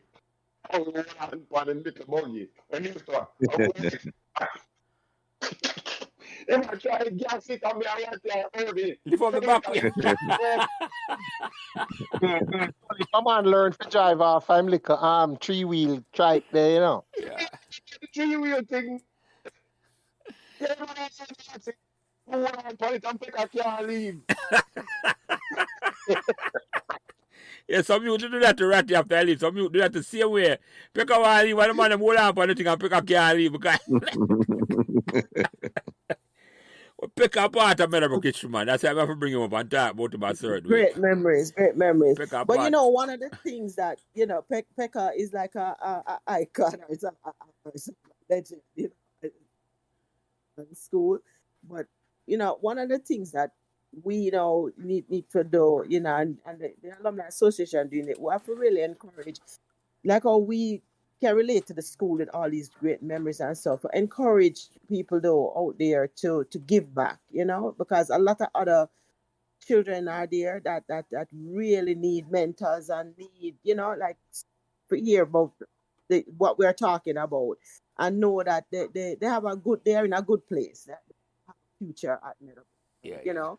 yeah. Yeah, we have to push that, like encourage people to get involved. And this principal, Mr. Facey, is awesome. Yeah, You know, I get the impression that we can work with him. So yeah, that is you can encouraging. work with him. Yeah, we can work That's with him. encouraging. And Yeah. Because we need people that. yeah, man, people don't necessarily want to recognize, but you can go give them a call, show up. There's a lot of different ways that you know the children that are there right now. The New York chapter, the 3 chapters do it. They raise money all the time, you Yeah. know, for tuition. And this March we had a campaign. We did a fundraising event where we raised. I tell you, we said we're going go try help 20 students. Mr. Facey sent us a list of 10. He made a whole spreadsheet of people in financial hardship without a COVID. And we say, all right, him show us 10 ones we need the most. And him say, if we can even do 8. So we say, no, make it do we got. Oh, yeah, if all 10 of them in need, oh, you gonna find 2. Yeah. We are going to you know? decide to leave after. Yeah. Yeah, leave out too. And I tell you, we pushed and we never want to have a function because you know we didn't know yet where COVID was going. So we just wrote the sponsor letter and we put it in our group chat to past students and say, you know, listen, it only costs 26,000 Jamaican dollars to pay a school fee. And when you convert it, we figure if we round it up to say 200 US, you could have just pay for your child for the year. 200 US can take care of books and the fees for a child for going Meadowbrook. And you know, one people start reach out and say, yeah, man, me the one. I will write to some business Jamaica, like you know, Tower Island. And you know, one company give I don't know if them read it wrong. We say our goal is 20 scholarship. And you know what? I'm right. The check for the 20 scholarship. Mm-hmm. If you don't ask, you don't You know. know, if you don't ask, you not get it done. You don't I ask, will you not end get up it. with 32 scholarships. Yeah. 32 scholarships. So, and I tell you, the need is there, you know. And again, we gotta remember those of us who benefit, who come up, and you know, we have careers and so on. If we just reach back and You have help to look one back, yeah, child, man. We have to look back. We have to encourage that, Donna. I agree with you. definitely. So this look back. podcast, I'm hoping we can spread the word to people out there that you know just reach back for one. Just Yeah, we man. say, If I'm one, you adapt one. Then put it away. You adapting one, and I say that's a your student for the year. Yeah. yeah, the New York chapter Logan is making a difference one child at What a a time. child. Yeah. Yeah, so I just have to get that in the No. I upfront. appreciate that. But guess I know. I have to say this, you know, because I couldn't have Ratty and Bobby and Dougie on the program without paying honor to them, man. Yeah. Because before Meadowbrook was great in the 1980s, he had the money as foundation in the 1970s. Wilfred Rattigan, Bobby Ferryman, and Dougie Crooks as a youngster play with the money. Yeah. I have to honor you because Uno was my inspiration when me come to Meadowbrook. And when I laid the foundation for Meadowbrook became a great cricket team. We win Woolly Trophy and cricket and football in the 1980s. So I'm going to ask Uno now in terms of, I'm going to start with you, Bobby. When you come to Meadowbrook, did you have ambitions to play football and cricket, or which one did you have ambitions to play? A different story about me and cricket, but football was my team. Me just function enough in a cricket to play.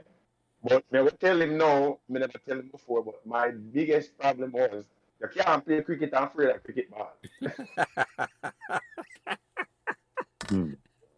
So,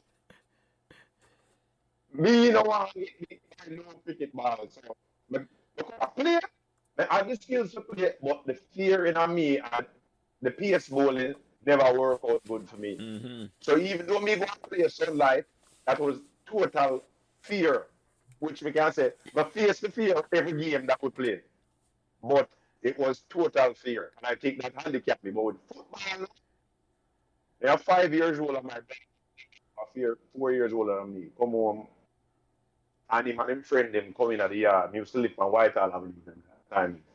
And him come in at the yard with a football and then kick the football across the yard, and me as a little 4 or 5 year old start chasing.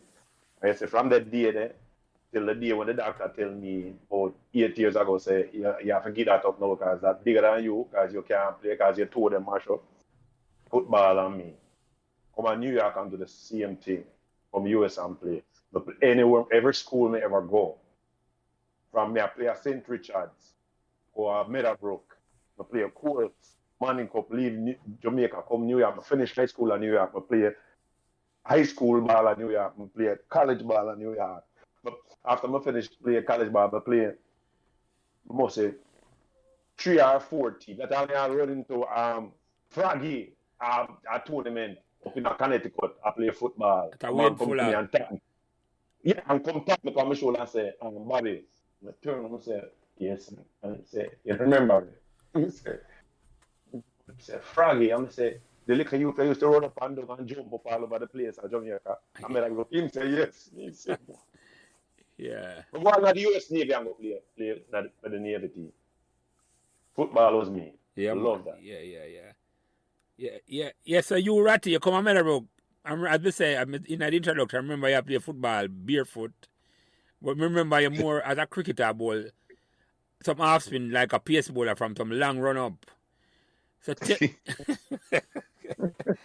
me how you get introduced to the sports and which one you like more, the cricket or the football, because as I say, you and Bobby Ferryman lay the foundation and inspire me. When we could inspire the youth, they will come after me to make Meadowbrook great in the 1980s. I just have to say that to you, no there now.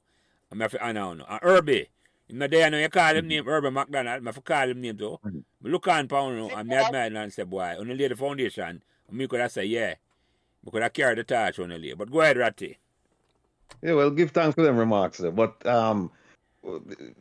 when I arrive at Meadowbrook, well, become as really football for me was just a run up and down thing. There's no structure to it, and cricket likewise. Cricket actually, I became a student of the sport and a disciplined cricketer as a result of being in Meadowbrook, not playing on the street in the Waterhouse. And my first, and believe it or not, Mr. Gooden was the man that I get credit for because he used to teach me for bowl leg break. And I started out as a leg break bowler. And then I switched now because it was hard as a right-hander. And so I started, it was, bowling half break was a lot easier for a right-hander. So that's when I started the result of him. And he started teaching me fundamentals of the game. And the same thing with football, because I never play Manning Cup for Meadowbrook. I play Colts. But then I play Colts cricket and I play Sunlight cricket. And I can tell you one thing that will go with me to my grave. There's one moment that I'll never forget. We play KC. KC have a number 3 batsman. I can't remember his name. Stallion out the opener. And the number 3 guy come in. And the second ball me bowl to that brother there, you know. The brother lick it up at the ear and Bobby go party the Friday night. Right? And Bobby come deal with him eyes open, come play, you know. And man say, catch him, Bobby, catch him. And Bobby dropped the catch to Ratty. The brother would have killed me after that, you know. The brother must have made century after that. The brother would have killed me. I'll never forget that. And Anita Yata, Ratty. No, No, it wasn't man. Nita. I played against Nita enough time. It wasn't Nita. It was No, another man. guy. I don't remember. Another And man. Bobby dropped the damn catch. And it was not difficult catch. Bobby dropped the catch and we said, boy. Yeah, which junkie man you know can catch? Eh? Which junkie man you know can catch? With drunken man, him say, no, can't get. Them party Friday night and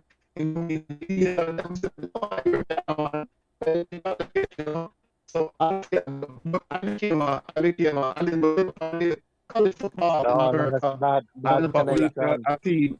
Ratty, repeat yourself. And- I never hear nothing. You kind of muffle a while ago. Repeat yourself. No, me say after Meadowbrook, I'm come New York. I start playing college football, and then ended up playing for a little team named New Lots family. Where a whole heap of, so that's another story in and of itself. A pure gunman play for that team there, you know. So used to play for that. Eh? We all there on the team. Remember one day we were playing and a youth who no play now. The youth who no training him come and him say right now we are play a team and him say right now me I play upon me I start centre forward today and the man him say no man but you know him come training you upon the team and the man take out him gonna say me no play me I go shoot the ball you know and the body now go play and the man him say all right fine go and go play sir. Make him play. But yeah, me so what? Me so say when me come up to me have O levels, they will tell me say me have to go back to high school. And so what happened is that a brother named Chisled and Muchika. Chisled was I go John Jay College and Muchika I go Long Island University. And them said, no man, the City University will take your O levels. And so I came up in July and I never even get to do an entrance exam. And in September, I applied in August and in September I ended up in a college. Yeah. And so I start the college ball. But I used to go watch Bobby play. In fact, but people used to think I used to go high school with Bobby down at Wingate because I never used to go to school on Friday. And I down at Wingate because me and Bobby, hey, let me say me and Bobby the tight, you know. Me and Bobby the tight. I just know that me live down here and that thing. But So you make it sound like it's not tight no more. no, that. It's just that me no see every single day. Right? So yeah, going back to the question about cricket or football, never have a preference. Actually, the preference was football, but it wasn't structured. It was wave on the ball there, we run, go over there, so feet. If over that side, you never play positional football. And then Meadowbrook, kind of teach me a little bit about that when we start playing, especially house football, and cricket. And cricket, like I said, it was in a structured environment, and so I excelled at it, but I thought I would have. Yeah. And then the football thing now, I come New York now, it was a different thing, so yeah, that's where we are. May I ask you to answer something about the cricket though? I mean, I got to do a long on it, but may I ask you to one question. When they are foreign, I hear some Meadowbrook side win in the 1980s. Were you surprised? You first, Bobby? Yes, they're going to be the guy is true because you know what? When we talk about Meadowbrook, like when we say Meadowbrook was bottom dweller in all sports, right? You for one of your podcasts, you talk about Meadowbrook having 1,200 students, 800 girls and 400 boys. Meadowbrook have a small pool for come from, but for boys, yeah. For field a team, a small pool for field a team, and we start compete hard. The man them way that play hard. Let me tell you, I have a cricket ball in my hand right now where my cousin give me a Ratty. Because me and him have a conversation. Him go Woolmaz. Him younger than me and him go Woolmaz. And me tell him, say, Ratty, twist up Dujan when we are playing Sunlight, when we play Woolmaz. Twist up Dujan. And that are the practice where we used to practice. And I say, we are going to compete with them youth. We don't have the same resources, but we have the talent, resources in the sense of the pool for draw from, the pool of students. The amount of students, yeah. We have the students that we do have the talent and the training to do for stay and compete with them. And that's the same thing with football, because you know how, and this touch right with you, and you know this. Wilsey, I got in at the same class, and Wilsey did wicked. Yeah, man. I tell a man that the best football ever come on Meadowbrook, that man. All right. Dingo was the real deal. So that's how me view it. So, you know, that's my 2 cents with regards to that the issue there. Mm-hmm. And Well, Ratty, you know, Bobby, I remember you as a wicket keeper for Meadowbrook. Yeah, man. So Me and Stella used to rotate. exactly, and Stereo, exactly. hold on, Bobby. I could call him name properly. Nigel Johnson, and I'm not there No, with him no Nigel, more. Him not with the rest in Euros no peace, my more. brethren. I want for Anna him Rest in same way, peace, my yes. brethren. Yeah, yeah. Rest in peace, my brethren. Rest in peace, yes, yes. That's why I'm gonna make sure we call him out, yeah. Mm-hmm. But go ahead, doggy. Yes, so Stereo was a very jovial guy, and I remember Rattigan being a very tantalizing bowler on the Sunlight team that we were playing on because, as you said, the school only had a limited amount of resources, but I believe if you were to do player for player, the skill of the Meadowbrook team was very, very high because you had people like Ray Boy, Stevie Grier, Rattigan with the spin bowling. Herbie was a good player. Stally. Tito was also stallion Donna near, bowling. yeah. So the quality of the guys and the dedication, and I don't know if it's the Meadowbrook field that just encouraged us because it was such a beautiful field, and Mr. Barnes when he prepared that pitch with the ash on it. But we had a very good team, and I remember us giving the more established schools a run for their money and letting them know that Meadowbrook was not just a girls' school to be walked over. And it was, Bobby, there's something I remember. We were in the back of Mr. Glaze's bus, and, Stereo was such a jovial guy. And we are sitting in the back of the bus, myself and Kraken and Stereo in the back seat. And I remember Stereo, I'm looking at his face right now. He was always a jovial, always playing pranks.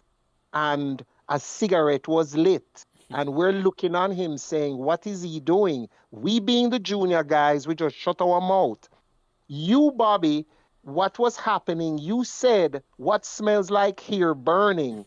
And what Stereo was doing is opening the cigarette in the back of your soul. And you turning around, and we are laughing at the situation. And Bobby is saying, what's me like here on fire? And we're wondering if Bobby, with this big afro, big soul head, if him not picking up that Stereo, dusting out the cigarette in the back of his head. We were just cracking up back there.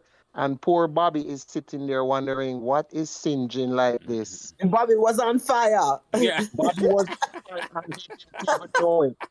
And of course, we can't tell him what he's doing, because we just leave it alone. Yeah. But Bobby, you don't remember that, Bobby? You don't remember that? I mean, if you remember, that's another thing Nigel did to me. Nigel do something. But I tell you, but him also was my savior, because one day, me have a problem with eating. They say, if me not eat for a while, my body shut down, and me literally, physically ill. Okay.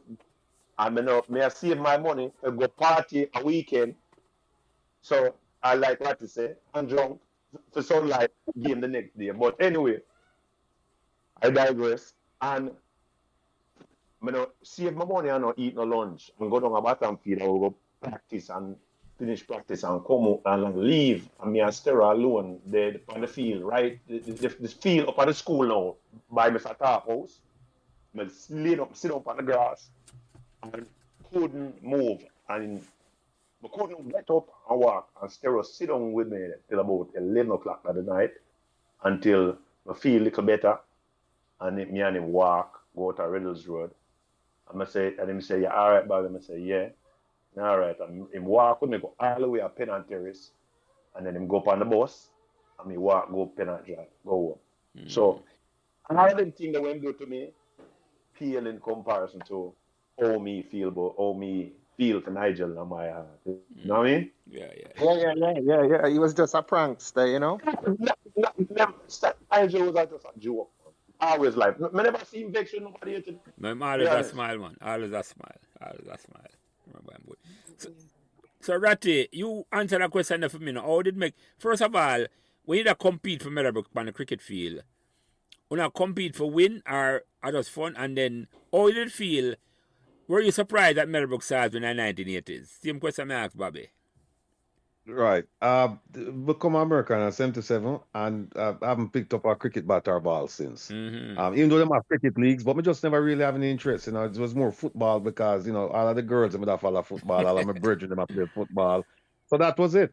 And so I caught a glimpse back in the 80s that Meadowbrook won Sunlight. And I said, oh, okay, all right, fine. And I'll be honest with you, I was very surprised because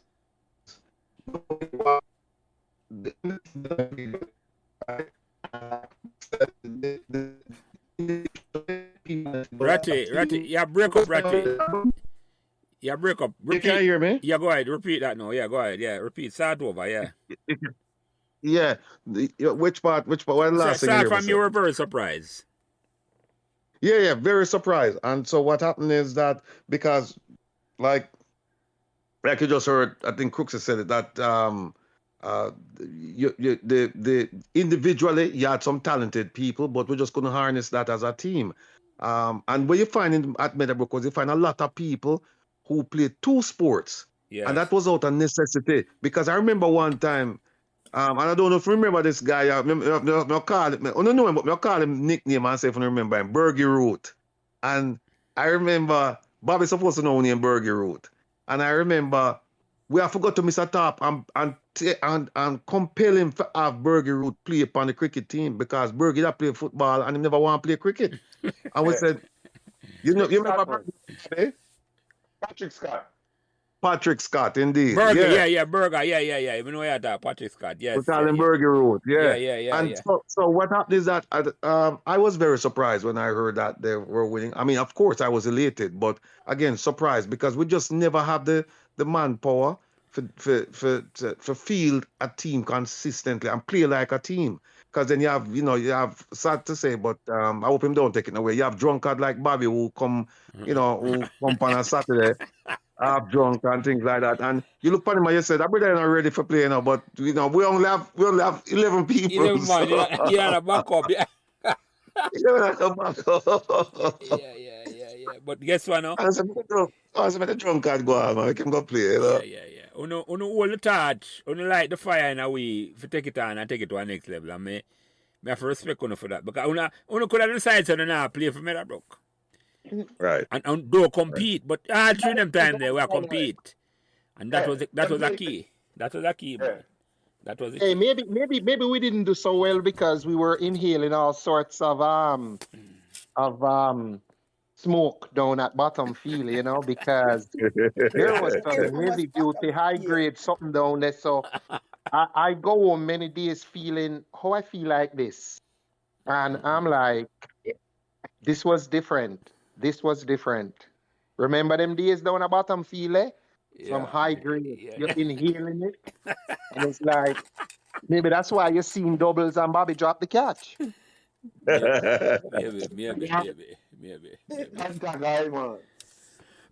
But I'm asking you some different questions. And Donna, let's start with you first. Any fun memories you have at Meadowbrook in the classroom or on a field trip? Oh boy. I mean, there's so many different things. I mean, I told you about the concerts earlier. The fun thing. I share this little bit. I remember we used to have as girls modeling to break up the concert. I used to borrow the clothes that used to come from the girls who have older sisters. Yeah. So you get some nice fashion because we couldn't afford anything there. Them days there was different days anyway. So you borrow your sister clothes, and we never have an older sister, so we used to get them clothes. So anyway, we invite we had a crush on this my first crush. Bring him to the concert, man, and somebody grew up with and thing, and me a model on the stage. Me have on a nice it's a knitted dress thing, them days show skin, so top over my mouth. But Anyway, model, I'm looking at the audience. Woman says, like a whole group around my friend. I said, oh, God, me bring it. And them teeth, them teeth, my friend. Them take away your man. So we'll come together. I don't know, I'm never see him again. But me and him are still friends to this day. And me tell Bobby offline. Who that was? Half year. Behind the paid wall, as you say, something conversation we can't talk in front of the Can't talk on the podcast. No. It was a fun days, man. Yeah, you're coming, man. Yeah. And you, Bobby, any fun memories you have at Meadowbrook? On the training ground, on the classroom, field trip? Well, I have so many of them I can tell you that they have that the one that stick out to me though is one of my biggest games I've ever had in my life. It's a funny thing to me, funny to everybody. But for me, when we had third final, them come out with daylight saving time, I believe, when it come out. And them attack up the whole weekend, say daylight saving times are gonna come out this week, and that when the timer will go, back and it will the clock will go forward. And you have to get up early because if you get up early, you're going late to school. I mean, it was perennially late to school already. Anyway, all the time. I don't know, the thing must have set on my mind the whole time, Lance. I mean, I tell her, say the Sunday night, I don't know what time I go on my bed, but when I wake up, it's dark outside, Get up, get dressed in my house. I'm a father, no leave the house, and walk down Reddles Road, walk down Meadowbrook Avenue, and reach a school. The gate open, and not a soul inside, brethren. I mean, I said, no, what am I going to do? I can't go back home. I'm now walk home. Because it's dark, I said, I'm here now. So when I talk about the staff office, you see the porch underneath the office, and you remember some bush used to grow right there. So. Yeah. So I said, well, you what I'm going to do? I'm going to sit down inside of the bush right there, so till daylight, and when people start coming through. And this will be so the first saving time come out to me. Fast. We sit down outside that office. I mean, I don't know what the first person come. But when they start cars start coming, I just take my time. Just nice again, just walk over my classroom and go sit. So you don't know what time it was, Bobby? Eh? No, I don't know no time. You don't know time, I don't know time. Just get up. I'm going to say you have to reach earlier than always are late. Yeah. Let me say, boy, I just leave early. I make sure somebody get there on early, time. This one time. Daylight saving time, 1974, you're right. When I'm coming to daylight saving time for the first time, right? Yeah. So you, Ratty, any fun memories you have at Meadowbrook on the training ground and a classroom field trip where you want to talk about? Yeah. Two quick things. One of them is that, boy, me used to just love sit down and watch the girls and play netball. I used to say to myself, boy, I hope one of them day I grow up and be like a man like them time I used to really admire people like Marshall Peterkin and John Peterkin and them boy, the girl them run down them man, I sit down and I look at me and say, boy, one of them day I hope I grow up to be like all them man and can get one of them girls. Yeah, man, because when we used to watch a girl them play, man, it was a joy. The second thing is, I'll never forget this. There's a guy who joined our second farm class. Him come from America. Him named Michael Lennon. Big fat brother. And him come, when we go up on the field, I go play soccer, him bring the American football. And people say, what kind of that thing is a brother you come with? And never forget, one day, we have a BK class, and they ask him a question. What did Jacob? Jacob did kill him? Jacob did kill him son Esau, when Jacob God? Esau, right? And them say, what did? I think I Miss Mason. I think I did Miss Mason was at each BK them days, and Miss Mason asked him, what did Jacob say to Esau? And he put up him hand quick, and him jump up and she said, Michael, what did Jacob say to Esau? And him said, and he said something like this. He said, I'm sorry, son, but you're the lame.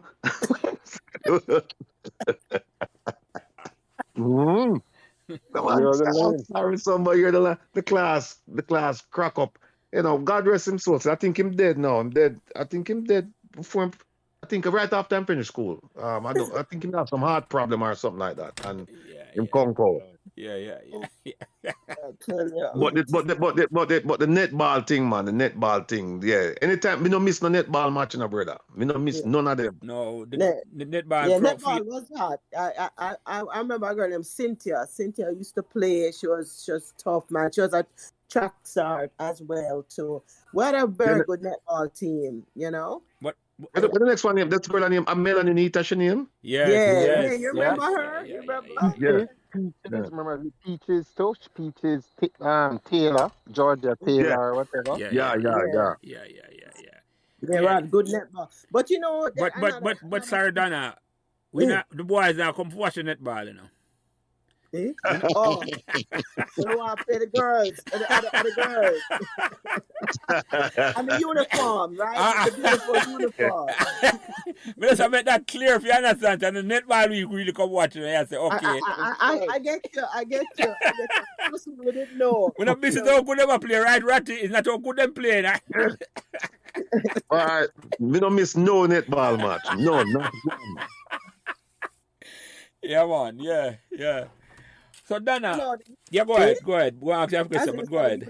the uniform. I remember, you know, we got to talk about this the 70s with the political climate and everything. And one thing Meadowbrook did do, was allowed us to come into knowing about our roots and our history. You know, knowing where you come from. I mean, when we take it for granted that we grow up knowing what the meaning of a hero is. When I come to this country and I hear people, if a fireman rescue a cat, they call it a Yeah, hero. yeah, yeah. It's a heroic thing, but that is not what we learn as heroes. You know what I mean? When I went to Melrose, I remember years after Marcus Garvey died from the 40s, his wife, the second wife, she used to come round to the school and talk to us about his work.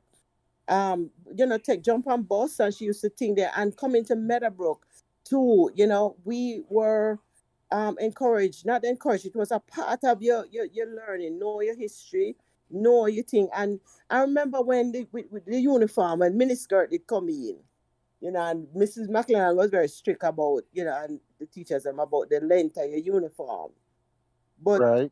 I remember a group of us, we in sixth form, we went militant, like, we said we now wear no more miniskirt, and we pull down we make our thing way down to with mid calf. The Them ankle.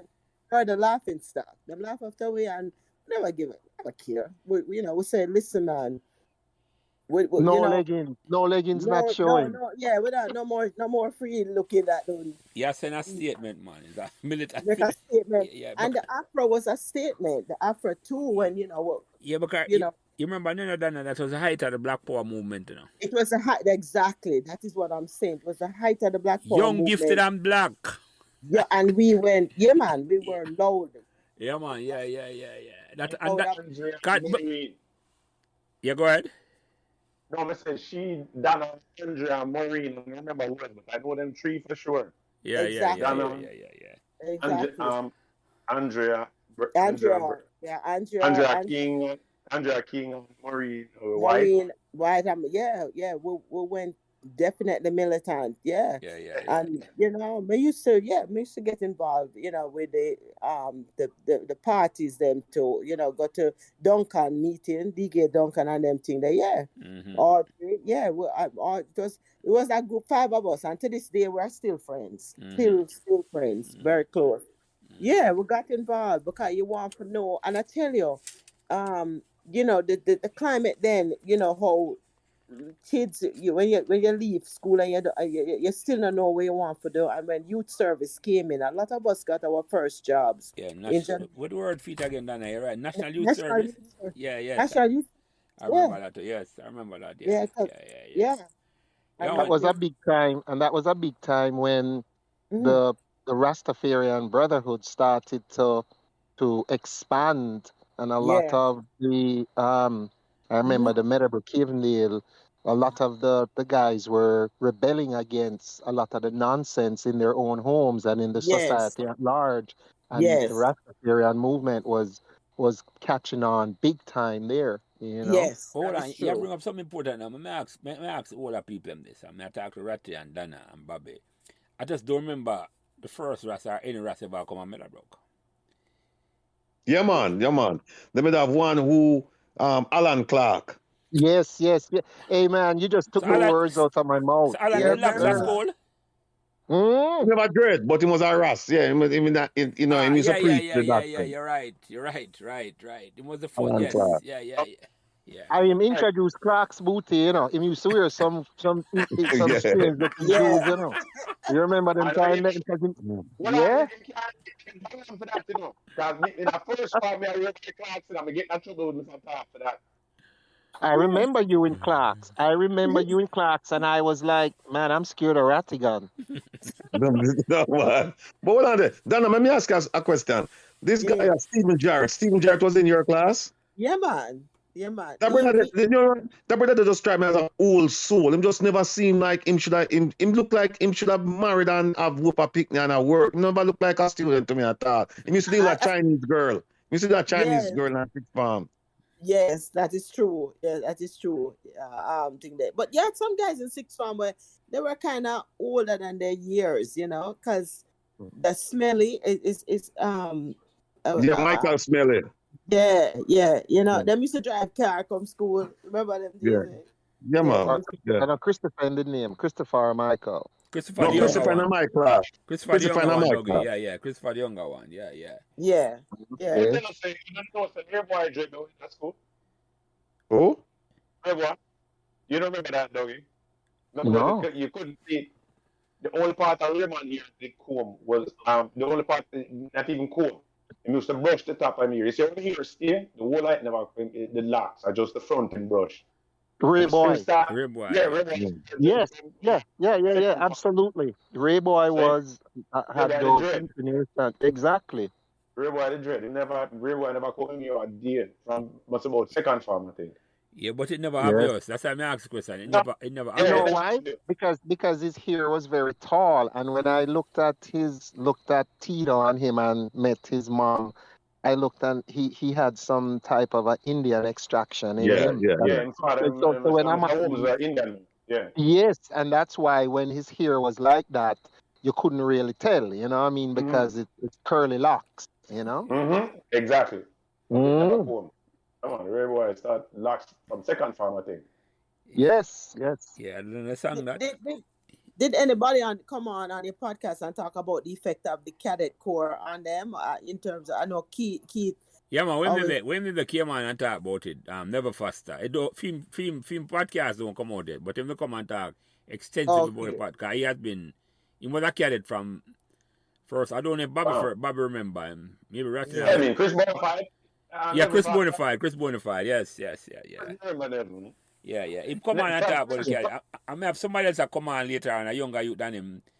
If you did the cadet to see him, I youth named Norman Nar. Because I want I not leave out nothing from Meadowbrook at all in terms of contribution. So, and the cadet. Yeah, that contributed to a lot of guys, you know, give them structure and Yeah, you know, man. discipline Yeah. Because and a career. Because even the current brigadier have been on, but film thing not come out yet. Raj Mason.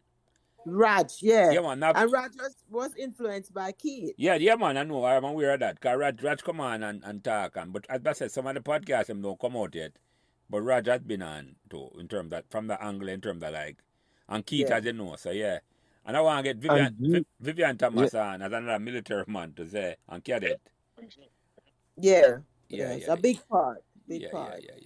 But, I mean, if you think about it, you know, Meadowbrookians are in every walk of life. I mean, because if you look at Ratty here too, where come through Meadowbrook and with all of his, you know, that him share with us with early childhood until now, and Ratty is an accomplished attorney, and I don't think there's another former FBI person in Meadowbrook. Just like how we have Raj, who is a brigadier, the highest level. We have a lot of, of our past students who have reached the highest. We have 2 Rhodes Scholars, you know. I mean, the list goes on and on. Well, True. I'm glad you mentioned that, Dana. I think it's a good opportunity to bring up because Rattigan launched a program October 4th. And it Yeah, yeah. called, what's name Rattigan Talks? No, reason with Rattigan. Reason with Rattigan, right? And Mhm. it will inspire you for that because you said you talk about good governance. And Well, are you experience in your life where the side say, yeah. boy, yeah, but go ahead. Talk about where you want because I think it's No, an inspiring movie out there, so Ratty. So go ahead. well, not tell you, not say something now where we never. I think I may have mentioned it to Bobby, but I haven't said it publicly. And I've even said it privately to a lot of people. Is that police beat me already, for no reason, in a Waterhouse. And I said to myself, one day I go run that giant here, and I'm going to make sure say people like all. And because I smell the breath, the alcohol that come off of the man breath. I'm saying, I make sure say man like him no giant name of the force, And that was it. I'm completely forget about the whole thing. And what happened was I was in South Africa in charge of the FBI office, and I forged a relationship with the Jamaican High Commission and the people, the staff members. And they're the ones at the time, it was PNP government, and at the time they were mapping the diaspora for people to come home and make Jamaica a place to live, work, invest in relation to Vision 2030. And so they asked me to apply for the police commissioner's position. And after much thinking, I did. And I got rejected. And the second time, this was when they put in Dr. Williams. And then after he left, they asked me to put in again, and I put in, and this time they gave it to Mr. Quayle. And then the third time now, I was actually giving a speech at Woolmer's Boys School, because a lot of people don't know this, but I got transferred from Meadowbrook to Woolmer's. And the transfer was supposed to take effect in September, and I left Jamaica in July. And so I went to Woolmer's and gave a speech, and the six farmers there, them said, "Aren't you the guy who did, applied, blah, blah, blah?" Yeah. Because there was some controversy about it in the newspaper and in the media. And so they said, "No, man, you should do it for the sake of the country, blah, blah, blah, blah, blah, blah, blah." So I did it again. And for the 3 occasions, I was never shortlisted. And I heard from very good sources that Jamaica House said, "We don't want this brother here in that position." And for good reason. I mean, I don't blame them. If I were in their position, I wouldn't want me either, because it would be political suicide to have me run the police service. Yeah. Because you So gotta clean it up. exactly. And no matter which party to them, don't want that Ratty. No, it no matter. It no matter. And in fact, somebody make a joke and say, you managed to get them say the 2 parties managed to unite around a central theme, and they say, "What's that?" And they say, "We don't want Rattigan." So I say, okay, all right, that's fine, no problem. That's a So good way to put it. yeah, and so what happened is that, I started, I couldn't speak out about the injustices and the sufferation and the degradation that people endured in Jamaica, because at the time, as an FBI agent, you're not allowed to speak on those things. So I couldn't.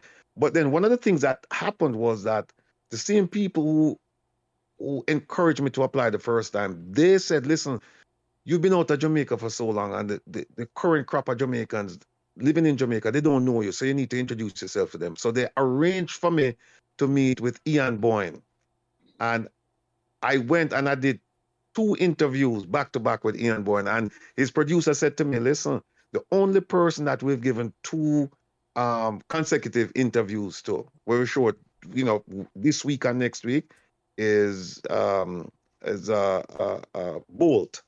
So that's the only person we've, and Ian Boyne was on the air for over 30 years. And them said, "We've had people come on twice, but no one in 5 years later, but we never had, you're the second person we've had, consecutive weeks." And so when that happened, now I started getting my voice. Of course, I had to get like 10 levels of authorization, because I was still working with the FBI to go to Jamaica and do it. And then them tell me, "You can't say this, you can't say that." So after I retired now, I went and I we went on with a program to address the crime issue. Then I also went and met with Andrew Holness, talked to him about technology and crime fighting and all that stuff. Fell on deaf ears. So what happened over the last 2 years, a couple of people called on me. Donna, no, I think Donna knows one of them very well. Ras Clem up in New York. Yeah, Right. sure. Yeah. Yeah, he reached out to me. So a friend of mine said, hey, he was talking about some crime thing. And a friend said, hey, I know FBI guy, you can talk to him. I'm just retired. And that's how I started talking on in the public square. And once I started doing that, then more people started calling. And then I started doing interviews left, right, and center. And then somebody said to me recently, them say, you always do other people's program and them ratings go up. You really should do your own program. I said, you know what? That's not a bad idea. And then I went to Jamaica in this past July, and I went down with the idea to do Reason with Rattigan. Spoke to several titans of commerce, businessmen, and them all said, "Yeah, we love the idea, and we're gonna try and get you sponsorship so that you can come on Jamaican radio and blah blah blah blah blah." And it was just mouth talk because it never happened. And I happened to do some legal work for this radio station called Global Reggae out of Florida. And when I came back from Jamaica, them called and said, listen, you know what? You've been doing legal work for us for a few years now, and you've never given us an invoice, and you've never called us and say you owe you any money. So we're thinking of giving you a 10% interest in the company. And I said, whoa. And I said to them, you know what? I was just down in Jamaica talking to these people about, getting a radio program. Them say, you're mad, man. Come on our program. This is your station. Come and do the program. And that's how it started. So then they said, look, we have a slot because it's a 24/7 reggae station. And I mean, they only have one slot available right now, which is Friday night for 1 hour. If you listen to that program 2 o'clock in the morning, somebody's playing reggae from Europe, Asia, Europe, Asia, Africa, North America, and the Caribbean. And South America. So they give me this slot Tuesday from 5 to 7. Yes, 5 to 7. I thought it was 6 to 8, but it's actually 5 to 7. And I mean, they've been backing me. I've been down to Florida twice in the last 2 months to sit down with them. I was here last week, and I have all the equipment set up and ready to go. I did a test last Saturday, and we have another test tomorrow, and then the real thing is going to be on the 4th. The program is gonna be it's gonna be. I said to people, I don't care about party, and I don't care about politics. I just care about people and production and country. That's all I care about. And I want to make Jamaicans informed voters and say, look, you cannot deal with this legacy vote. There should be no such thing as a safe seat or a garrison seat. If the people you vote for, if they're not producing, if they're not living up to your expectations, if they're not delivering services, then you need to vote for somebody else. I don't care who that somebody else is, but you need to do it. And so now, because the JLP is in power, people call me Dirty PNP. So I just laugh when them say it. I just laugh. Come and say to them, say, listen, I've lived in JLP neighborhood, I've lived in PNP neighborhood. Right? Because a new approach, you bring it, people, as you say, in Jamaica, they tend to align to one party or the other, Correct. Correct. And so some people said to me the other day, them say, yeah, a bad man him have my because I'm not get a job for the police. I'm said to them, say, listen, let me explain something to you.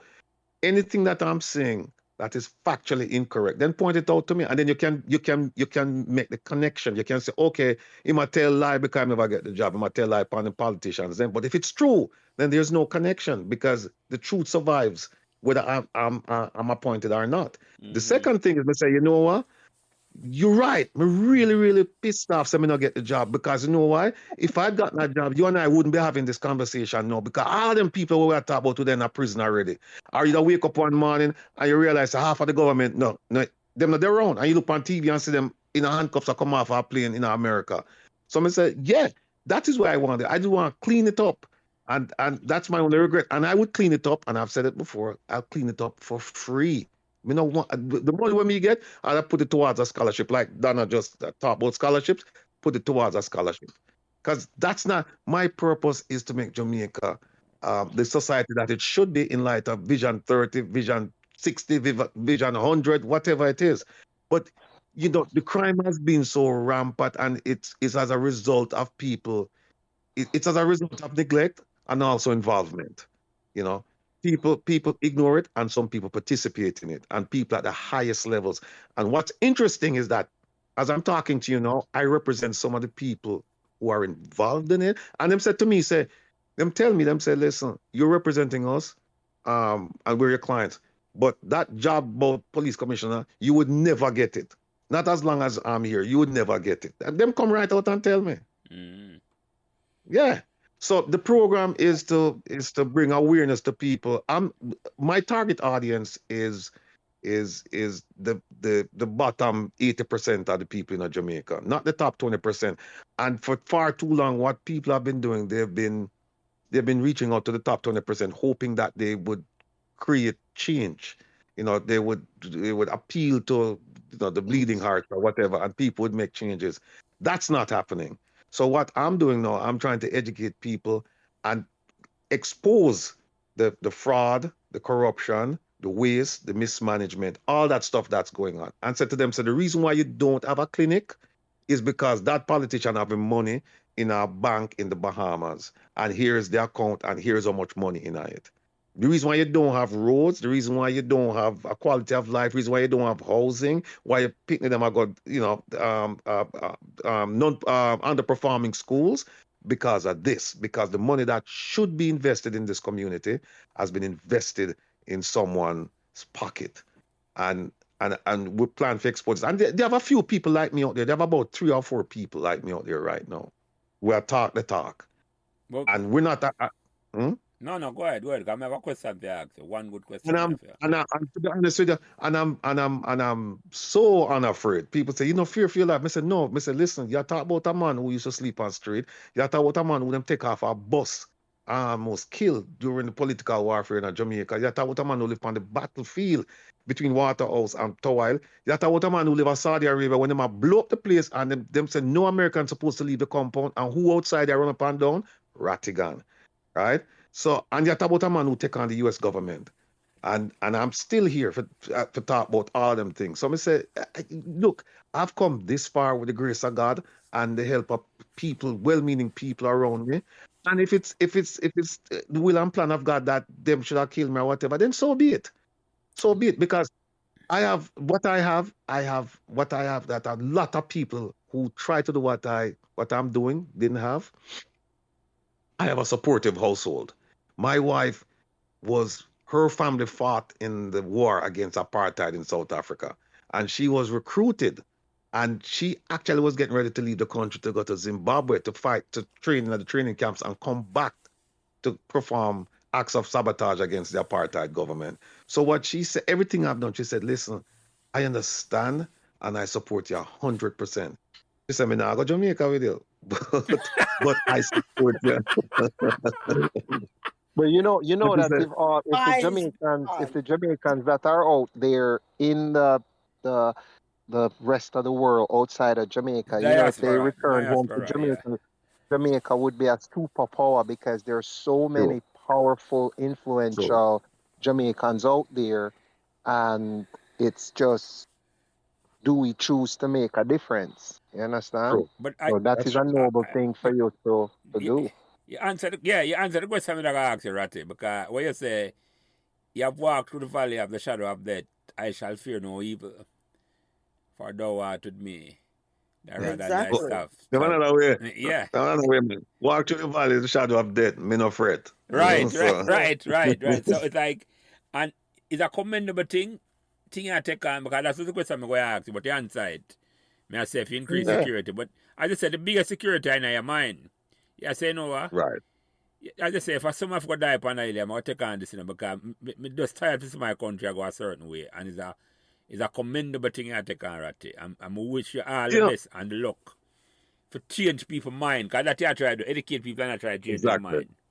No, the political, you're not trying to, you just want, good governance you want, man, good governance. I like the term where I use, good governance. Good governance, I like the term where you use my start when people say good luck and them thing there, and that may look on it now, is I wish much success, because of the success I'm gonna bring forward the fruition. Well, that is if you have success, that will produce results, and that are the results we want to see. Look, I tell you what, like I never wished for this. I never saw myself as being in this position, but it's just through the will and plan of God. I am where I am. And now, I mean, people tell me, them say, boy, you have a voice in Jamaica, you know, because a lot of people are talking about you.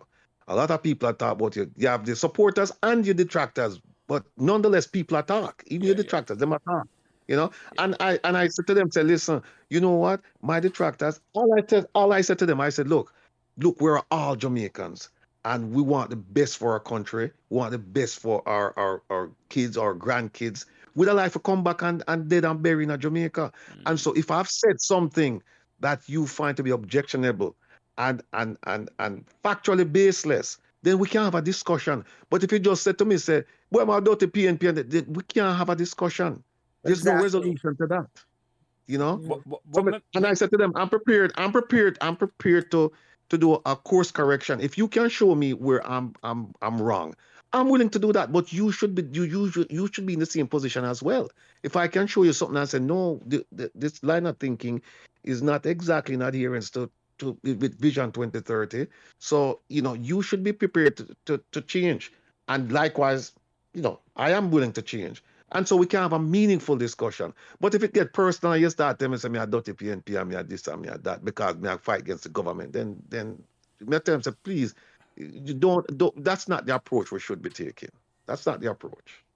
yeah, So, Rattigan, I have a question, Rattigan. Do you, in your whole career, do you think that people that do wrong things, whether they get criminal or otherwise, do you think they're born that way, or do you think they're a product of their environment? And how Well, would if you I have to correct choose it? one, Or would if I you have to correct choose, it based on their answer? if I have to choose one of them, I would say it's environmental. If I had to choose one, I'd say it's environmental. It's probably a combination, but I'd probably say environment. You know, it's just like leaders. People ask me, you know, are leaders born or are they trained? And the FBI, they spend an inordinate amount of money training people to be leaders. And until the day that I left there, we had this discussion because I believe that for the most part, leaders are born. I agree No, with that. you can do certain things and enhance their innate skills. But I tell you, some of the worst leaders I've seen them in the FBI, and some of the most outstanding people I've come across, I've seen them in the FBI too. So, but I tend to believe that leaders are. If I had to choose one, leaders are born, and if I had to choose regarding people being bad, whether it's environment or innate, I'd say it's environment. Right. Nurture more than nature. I hear you. Correct.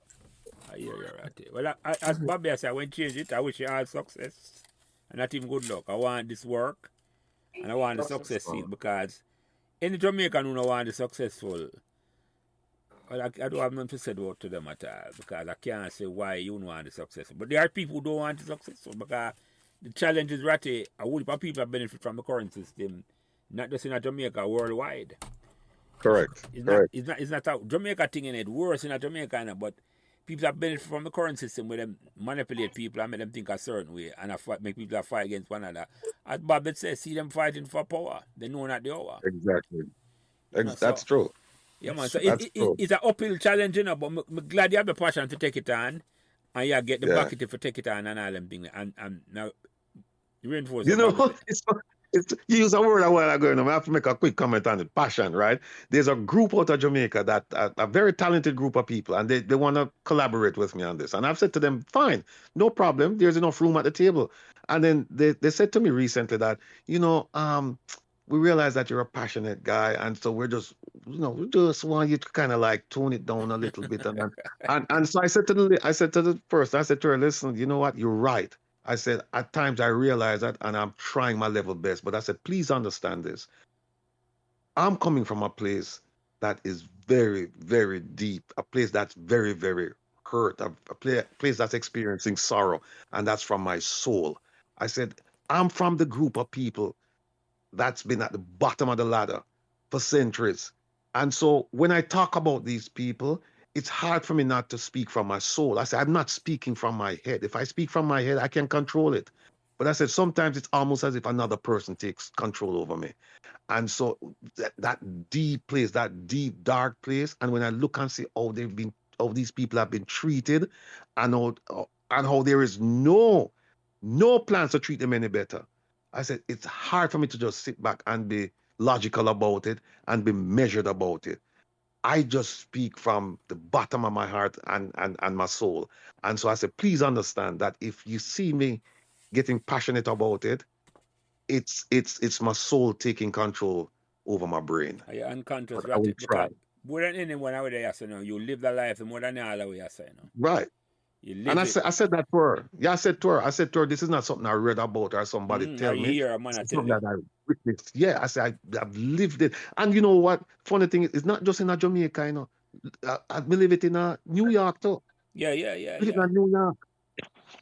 I mean, Bobby can tell you some of the things. I mean, Bobby won't tell you because Bobby a nice guy. You know, he want to maintain the image. He want to maintain the image.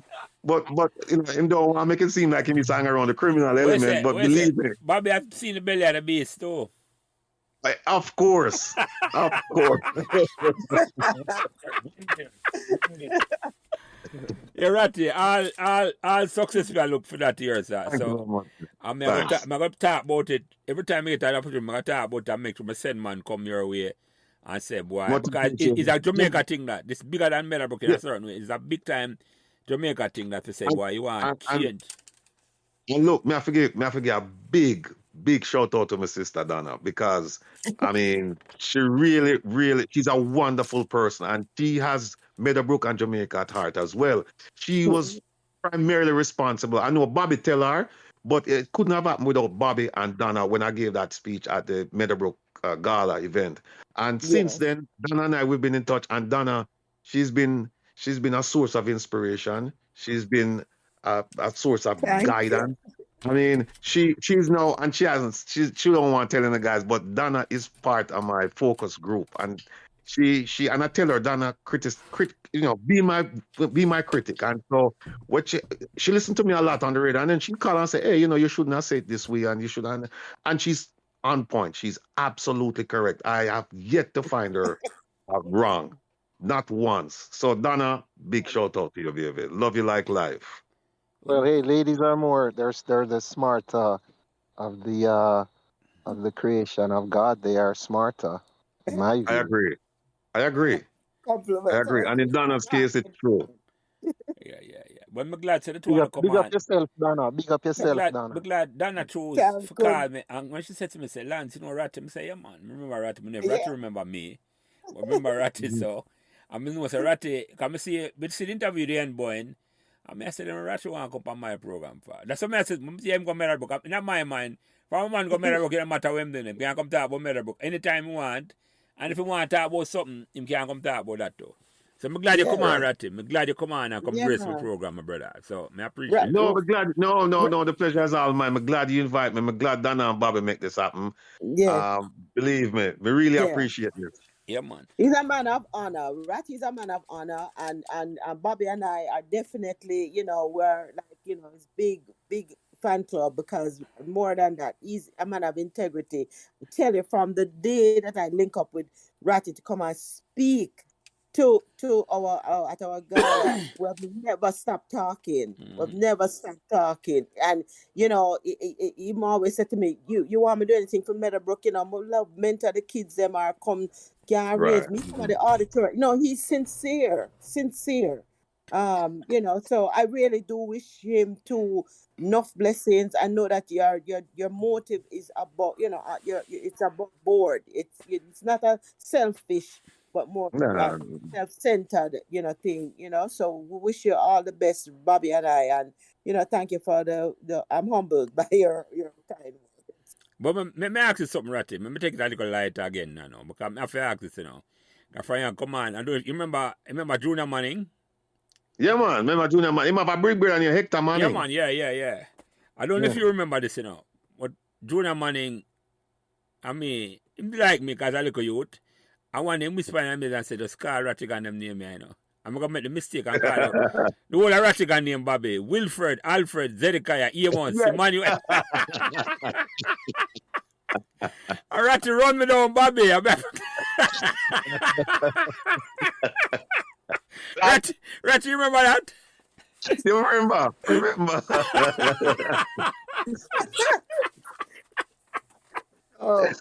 So I have a question for everybody.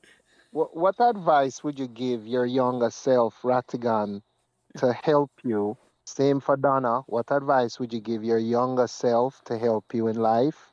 And for Bobby, what advice would you give your younger self now that you are mature? What advice would you give your younger self looking back on your You know, life? that's a very, very interesting question. And it's swirling in my head right now. And the first thing that came to mind was be a more disciplined student. I was an indisciplined student. Um, Yeah. Pay more attention to the books. I mean, putting my domestic situation aside, I should have paid more attention to my books. I Yeah, but really you should got have. 6 O levels. I remember those results. Yeah, I but remember. And I so you buck did, up, did pretty good. I buck up, Nah, I man, that buck up, can't be buck up. I Nah, buck up, man. man. I buck Well, up. Ratty, a buck So up you're on a saying two me get. you're saying you could I get 12 O levels? Is that what it is? Maybe I got to No, say. but I still get six. But I still get six. But I get six distinction. You know? Mm. Yes, so Bobby, you want to take a question and then Donna take it? The question, just like him, I think about it, and it's a swirl in my head. But my thing is, and this Ratty would never say, I was trying to say me a nice boy, but it's not that. You know what it is? Be a more discerning person and a more belief in yourself. Because a lot of things were, even to this day, like where me and Ratty have some conversations at times about things that I have done or that not even realized doing, where I doubted myself in my abilities. Right? I just took life for granted.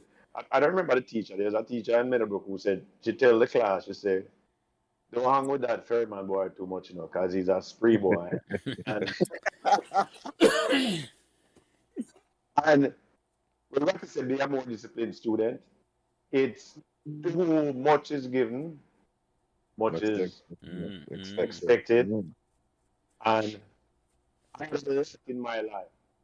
And Ratty can tell you this. I'm a blessed individual with all of the things that were, like Ratty talk about when go through in life. There's sometimes where I sit down I can say, only but for the grace of God that I'm here. But Right. at the same time, I had a lot of things going for me, and I should have done a lot more with it. Not that I haven't done well, which is why I said to you, we're leaving Jamaica unceremoniously. But accomplishments in our life is great for them because I never put in the work that I should have put in my early days. And I just a quick segue. Donna talk about teachers and was talking about teachers and what they do, and how I started changing with my academics, and it was in fourth form and beyond where I really started doing things and coming to the US. Mr. Lam Mrs. Lam was the first teacher who said to me one day in a chemistry class, a chemistry lab, and I thought, finish lab and they are doing the down and I clean up and everybody I go on these, stick around and finish up the experiment. And she said, Robert, if you apply yourself, there's a lot you can do. And Right. that has stuck to me. She said, you are no more different than all the other students. And a year later, I had to leave Jamaica. And when I come to New York, my academic work took a different stage, a different level going forward from that. Yeah. So I owe my success to that. And like Meadowbrook is a huge part of it. Huge part of it. So Donna, you want to take the question though? Yeah, I listen keenly to Ratty and to Bobby, and I tell you, for me, I came from a household where my father was strict in terms of. I used to look at him how he was. My parents both, figure they were from that generation where they wanted their children to be better than them. Yeah. So in my house, academics, going to school and becoming successful was paramount, and they kept us focused. And then coming to Meadowbrook, I met teachers who I felt they saw a part of me that and developed it. that I didn't even know I had, because I didn't going through when you're chosen to be a prefect or a head girl, and so is the faculty coming weighing on that.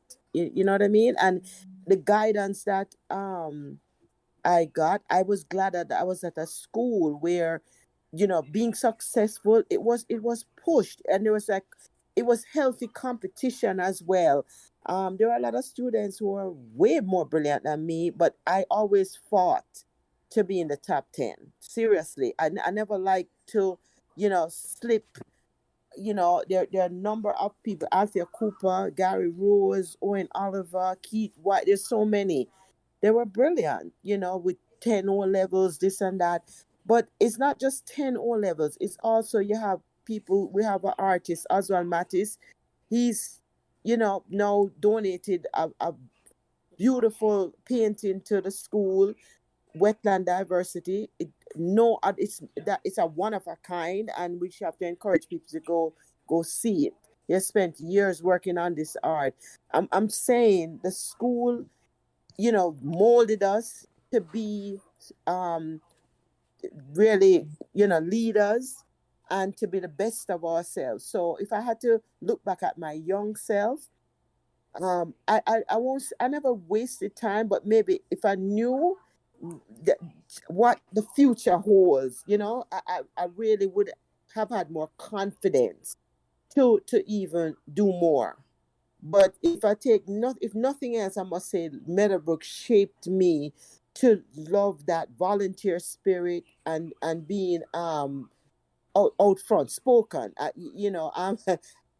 like to, in my after leaving Meadowbrook, like Bobby said, and coming especially in this USA, I understood the importance of speaking up, for yourself. And Meadowbrook was the foundation for that. Nurturing that thing to that you are important, and go for it. They pushed us to be our best, and here we are. Remember what Miss McLennan used to say? I used to wonder what this woman is saying. Yeah. Play up, and play the game. And I used to say, what is she saying? And I live to see that this life is a Yes. game handed a deck of cards, and you Yes. have to play the game. Sometimes you can't make up the rules. The rules are set, but it is a Yes. game, and you have to learn how to play the game. That's what Yes. I learned from looking back at Meadowbrook and taking away something from her when she Yes. would roll her eyes and say that. And I would say, what game is she talking about? Oh yeah. This game of life is important, Yeah, that's the and talk. we, That's the yeah, talk. Yeah. and we're gonna pass this on to the next generation, whether our children or the current students at Meadowbrook. Yeah, we have to do what we can do to help them to remember they are the face of Meadowbrook, just like we are, and they have to give their best, because you have one life to live, and you don't get to do a replay. So, yeah. May I ask you some more questions? May I ask you a question, Ratty? And this go for but you started this. What the most embarrassing moment you remember Meadowbrook with a smile? You can look back on with a smile. One day, I think I was in third farm, and we were in the 3-story building, and I look up on the hill and it was raining. I daydream. I daydream, so me in charge of battalion, a tank battalion leader. I look, I daydream, and it was Miss Peter Kinnan. She was teaching Bible knowledge, and I just part of my brain here when she said, um, he was, don't like to say he was sitting down and sleeping. She was talking about Gabriel at the wine press. And then she said, what she actually said was, he was not sitting down and sleeping like some of our friends. And she said, Rattigan. And then we turned around and she said, what was Gabriel doing at the wine press? And I said, he was sitting down and sleeping, miss. And the whole class just erupt. And I'll never forget that. Never forget that. And I had to smile. I had to smile too, because then people said, no, she said he wasn't sitting down and sleeping like some of our friends. I said, oh, that she said? I'm saying, yeah. She was playing with you. Yeah. And Bobby, what the most embarrassing moment you remember from Meadowbrook, you can look back on with a smile.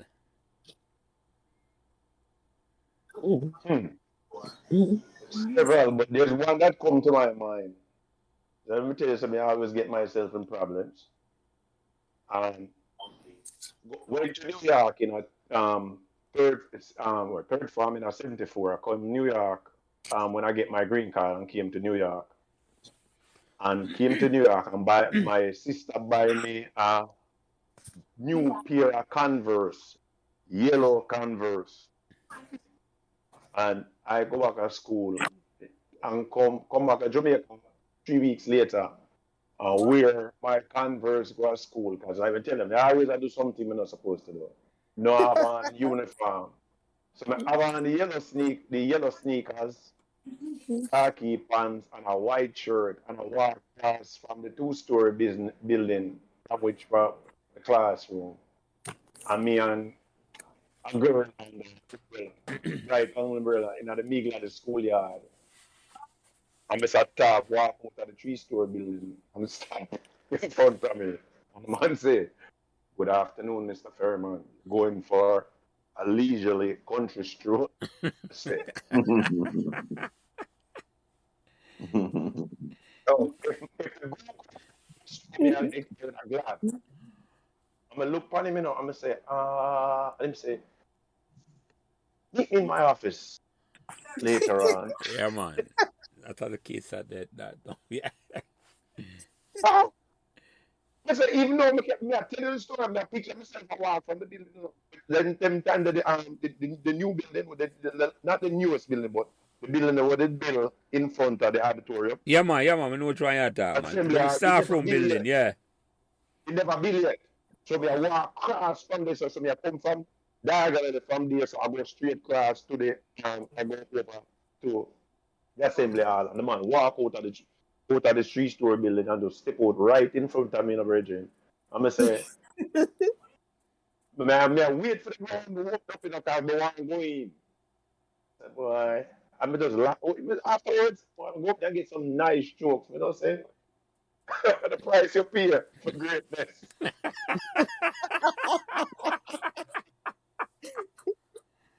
Yeah. And you, Donna, any embarrassing moment you remember from Meadowbrook, you can look back with a smile?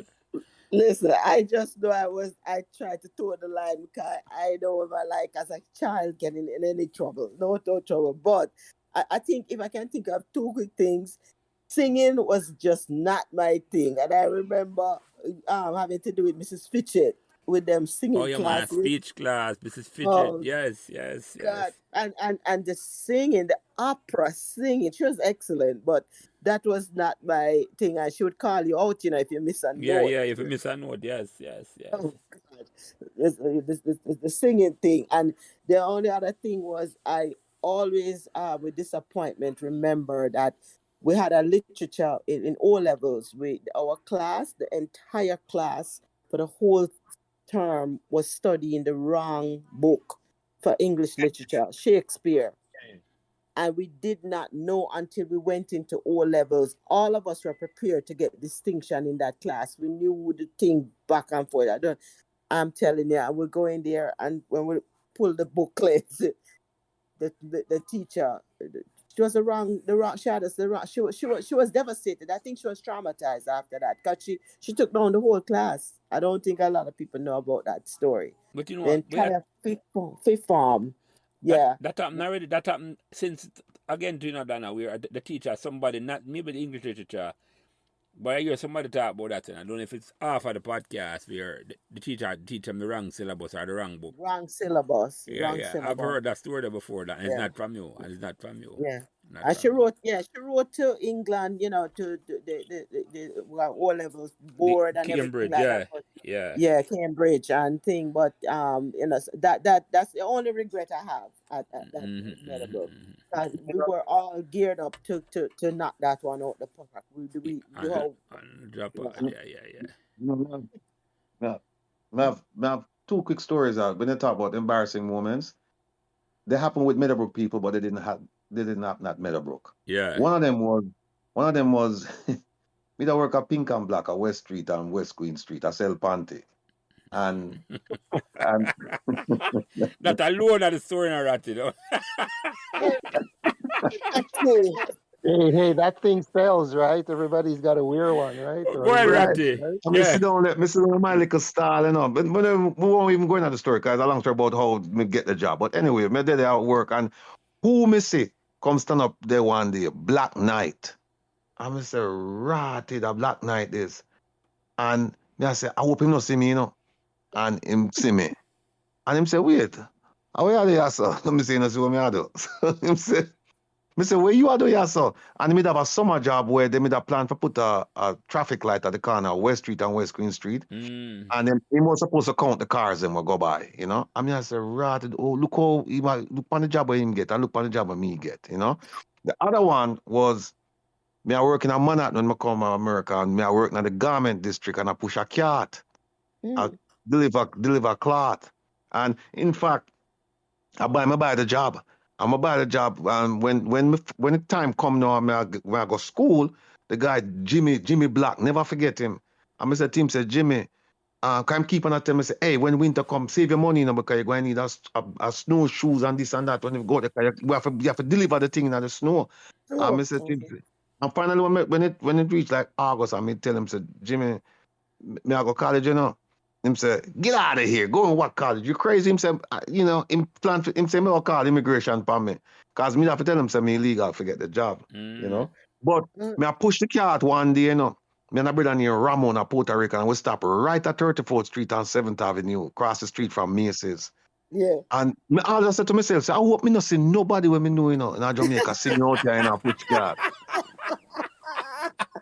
When me look across the street, who me see I come? Muchika and Michelle Martin. Oh my God. Mr. Ratted hole. Me I try dodge, me I try do everything, and him see me.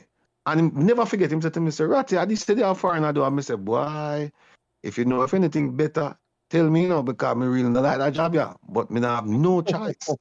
You know? That was embarrassing, you know. But me just said, sure, I like you, man. Alive. Yeah. But just think of the people you would have met selling those garments, Rattigan. Yeah. But there's a lot of people come here will later learn, you know, you have to do what you know what you can in the beginning till you get your foot in, you know. True. It takes, so there's a lot of people, a lot of us have those stories, you know, to get by. And we can look back at them. Yeah. Bobby, you say something, it sound like you say something. Chicago Virgin still, even today, so I guess it never fears Muchika either. Yeah. But may I ask you that question? I'm going to start with you, Bobby. And this is a question I don't ask most of the time. But I have to ask this because I come from a older generation than me. Which song you remember Meadowbrook? Oh, that's easy, man. The assembly song. We built our school on the oh Lord. That was the first school hymn. Okay. But which popular song you remember Meadowbrook? Not just the school song. Which song they run the place when you go to school? You remember back your time at Meadowbrook? Which song was the most popular song for you? Me can't go in on 1973, Satama Sagana, Big Youth. Okay. I pray thee. Yeah. Yeah. Bobby, you have any? Yeah, man. Johnny Clarkson, man. Swinging my love. It's swinging my love, my love. Yeah. Okay. Yeah. But the concert, when Johnny Clarkson come, for the first concert never going in my life. I mean, the first time when them have the concert. Yeah. I'm going to go a Friday night concert, I'm going to go. And I'll him sing the song upon the show. Yeah, Satamasa. Yeah. All right, so move on with some more questions. Because believe it or not, that's simple as to take it almost 3 hours there attack and come like a 30 minutes. But I nothing. We now watch our time. We now watch no time. Yeah. I'm going to start with you, Donna. What the best learning experience you get from Meadowbrook? The best what? Learning experience. Wow. I guess the science fair thing was excellent in terms of it gave us an opportunity We leave the school and then went out to compete among the best of the best, the top schools, in that atmosphere. That's memorable. I mean, to this day, I still have the pictures. Right, my friend Audrey, her dad came from New York and came with us and took pictures. We made like a little. Well, I remember we used a little lizard. We were showing the effects of smoking. So we used a little lizard. I was set up with a cigarette thing. It was, in other words, like really applying what we learned from in a science class to something that we could see the effects of it smoking on human beings. I never forget it from that time till now. Did the lizard enjoy it? Oh, he did. That poor little lizard. He was belly up after, right? You know, it hanging there enough for the world. Hanging there. Eventually, must have doze off. But I remember, it was good, man. It was good. I mean, the other schools them had money to do some real fancy things, the butterflies and all kind of stuff. We didn't have those kind of money, so we improvised. You know, we use cardboard, box, and this and that, and we got rewarded for being using our brains. You know how to bring a project to life. I never forget that. Yeah. So, Bobby, same question to you. The best learning experience you get from Meadowbrook? Yeah, best learning experience we get from life lesson in about in how do I put it? Life lesson in unity. Unity is strength. Yeah. Let me tell you how it come about. You remember Mr. Griffith, right? Yeah, man. Yeah, I'm the teacher. PE teacher, I'm just Right? from Meadowbrook, yeah. Okay, it involved with him. When I play Colts football, you remember I'm telling you, I come New York in the middle of, when I get my green card, I come New York. I only come just because I had to come pick up the card, but my mother never want me to stay, so I come back to Jamaica. I'm going to leave in October, right in the middle of, I play Colts, right in the middle of October 74. I never forget it. I play Colts and met the Colts team. That's the first year I play Colts. And come New York, I'm going to stay in New York for 2 weeks. My brother and my sister stay, and my mother stay, and me and my father come back to Jamaica. I'm going to come back to Jamaica, come back on the team. So Griffith said, no, because you leave. And remember what you talk about Bergie? Yeah, Patrick Scott. Yeah. The man them get together and them tell Mr. Griffith say if Bobby not come back on the team, them not play. And to this day, even though I say it, it shake me up because I remember it so vividly. And them say if him don't come back on the team, we're not going to play. And the whole team and them relent and put me up on the team. And to this day, there's always a lesson that stick with me. They say, when you stick together, you can do great things. You can change things. Yeah. You know, and it is like me tell you, say, the person will never have the confidence. Like, me talk a whole bunch of crap because I think I'm the most confident person, but internally, a lot of things, me never confident with my own self. What I learn and know that I can do afterwards. But that was a life lesson where stuck with me all through the years that, 17 of that youth when me grew up with. Yeah, because them time like third and fourth farm and like when a big man, like a boy them, yeah. And stand up with me and represent me. No, you're not gonna forget that. You're not gonna forget that. You're not gonna forget that. And Ratty, what the life lesson you learn at Meadowbrook? Best learn experience you learn from Meadowbrook. Well, maybe, I don't know if it's because of the small class size or because of the good-naturedness of the teachers, but the fact that people made you feel, and when I say people, teachers, they made, at least I felt that way. I didn't feel like I was lost in the numbers. You felt identified. You felt like, you were worthwhile, because of the attention that they gave to you. They didn't have to do it. I guess not, but they did. And an example of that is Mr. Grant. On page 54 of the magazine that you sent out, most people don't know, but I wrote an article. It's on the right side. It has to do with something. It's a fictional account of I think it was a freedman back in the 1800s, something like that. And I never sought out to do this project. He was the one who suggested that I do this project because I was a pretty good history student, and he helped me. And I don't take full credit for that article. You can tell what the hell a 14-year-old know about vicissitudes of life. You know, he was responsible for some of that stuff, and so but he didn't take any credit. He gave me the full credit for it. And that's the life lesson is that whenever you can, reach out and touch, reach out and inspire, reach out and help, and do not forget where you came from. You know. And Mr. Grant is a whole Meadowbrook old boy, right? I think it's Calabar used to go. Oh, okay. I think so. Calabar used to go. Yeah. No, Come again? He went to Meadowbrook. He was a Meadowbrook student. Oh, he was? Okay. Yeah, I thought so too. Yeah, I thought that's he was. Right. That's what I asked. That's what I remember too. That's correct. The only Meadowbrook student remember Bobby was Sledgy. Remember Sledgy, the cricket coach? Yeah, man. Yeah. Sledgy, yeah.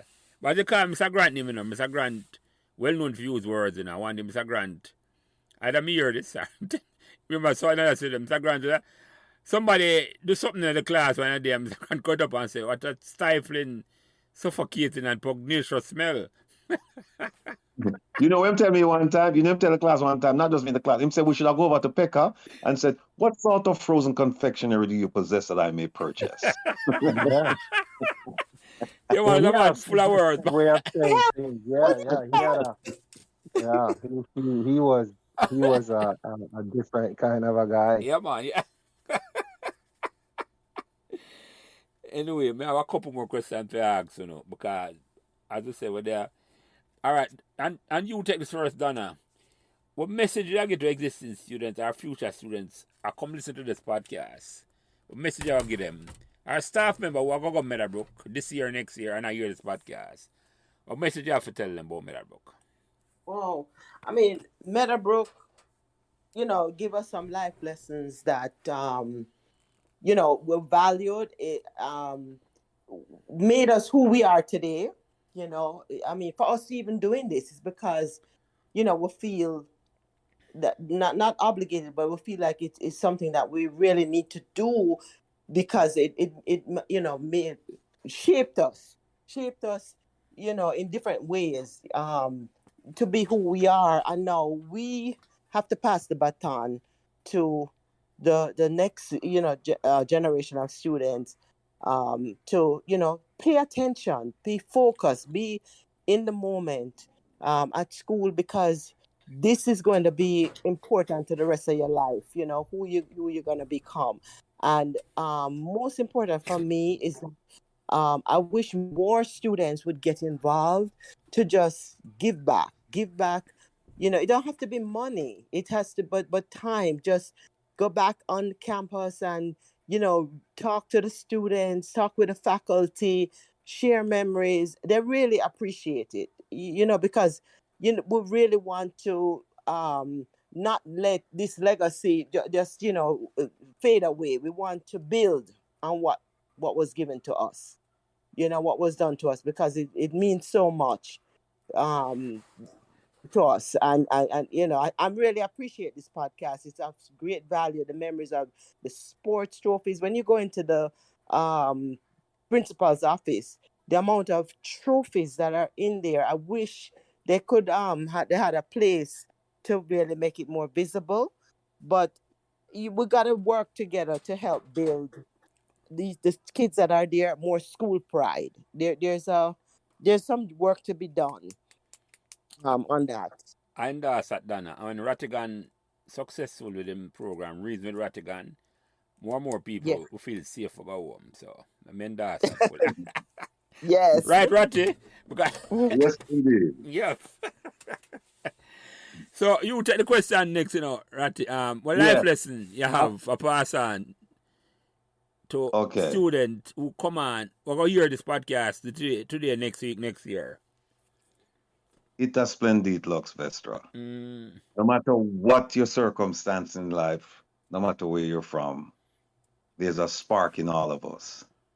And you are in a place where people are going to pay attention to that spark and to make that spark into a flame. Don't shy away from the challenges, no matter what the circumstances are, no matter how many obstacles you have to hurdle. There are outstanding people there, and they're there for one purpose and one purpose only, and that is to make sure that that spark is going to turn into a flame. So pay attention to your lessons. Be disciplined about your approach to school. Uh, be a disciplined student, unlike who I was, and I can tell you this from retrospect. And just keep your focus. Just focus, focus, focus, and you'll get to where you want to go in life. I mean, the sky's the limit. Don't be limited by your dreams. There you go. Come on. I'm Bobby Ferryman. What message you have for students who are going to hear this today, tomorrow, next year, 10 years? Meadowbrook student, what message you have to tell them? In a place where you are being nurtured, you are being developed. It may not seem to you that it's a development. You will think it's a waste of your time. You will think they have it in for you when they challenge you, and I do mean challenge you, to do more than you're already doing. But looking at it from my vantage point in retrospect, the value of the education and the solid foundation of an education that I got at Meadowbrook, and who wasn't a student, and how that solid foundation transformed my life. It can happen to any regular child if, and that's the big key, if you take heed to the lessons that are being given to you. They may not seem like they have value, but you're going to sit back just like one day, like we are doing tonight, and saying, remember this and this happened, but it helped to build you into the person that you are going to be tomorrow, 10 years down the road, 20 years down the road. And you will want to turn back, and you're going to turn back and look at it and say, if I only, and you don't want to do that. You don't want to do if. You want to say, I did, and I enjoyed, and I progressed. That's that's what I would say today. Absolutely, Bobby. Can I just add one quick thing? I want to just say one quick thing, and this is a quote from Dr. Margaret Morris, a past principal. Yeah. I heard Ratty mention our school motto, "Ita splendiet lux vestra," in Latin for "Let your light so shine." In our day, I know that we recited that, we knew it, like how the KC boys, them, we see a case, them say 40s, Mm-hmm. We need to get back to that. But I want to add a quote from Dr. Morris. She used to tell, my sister shared this with me, and some other people remember. She would say, "You are as good as any, better than many, and second to none." And I think that's what all of us are saying tonight about the value of having an education at Meadowbrook High School. You're as good as any, better than many, and second to none. Yeah. And that's my takeaway from Meadowbrook High School. Yeah. I have a couple more questions to ask. And Dougie, the question I go to you too, because I'm going to thank Ian Chung and Bobby Ferryman and Rattigan, might know the Chung brother them.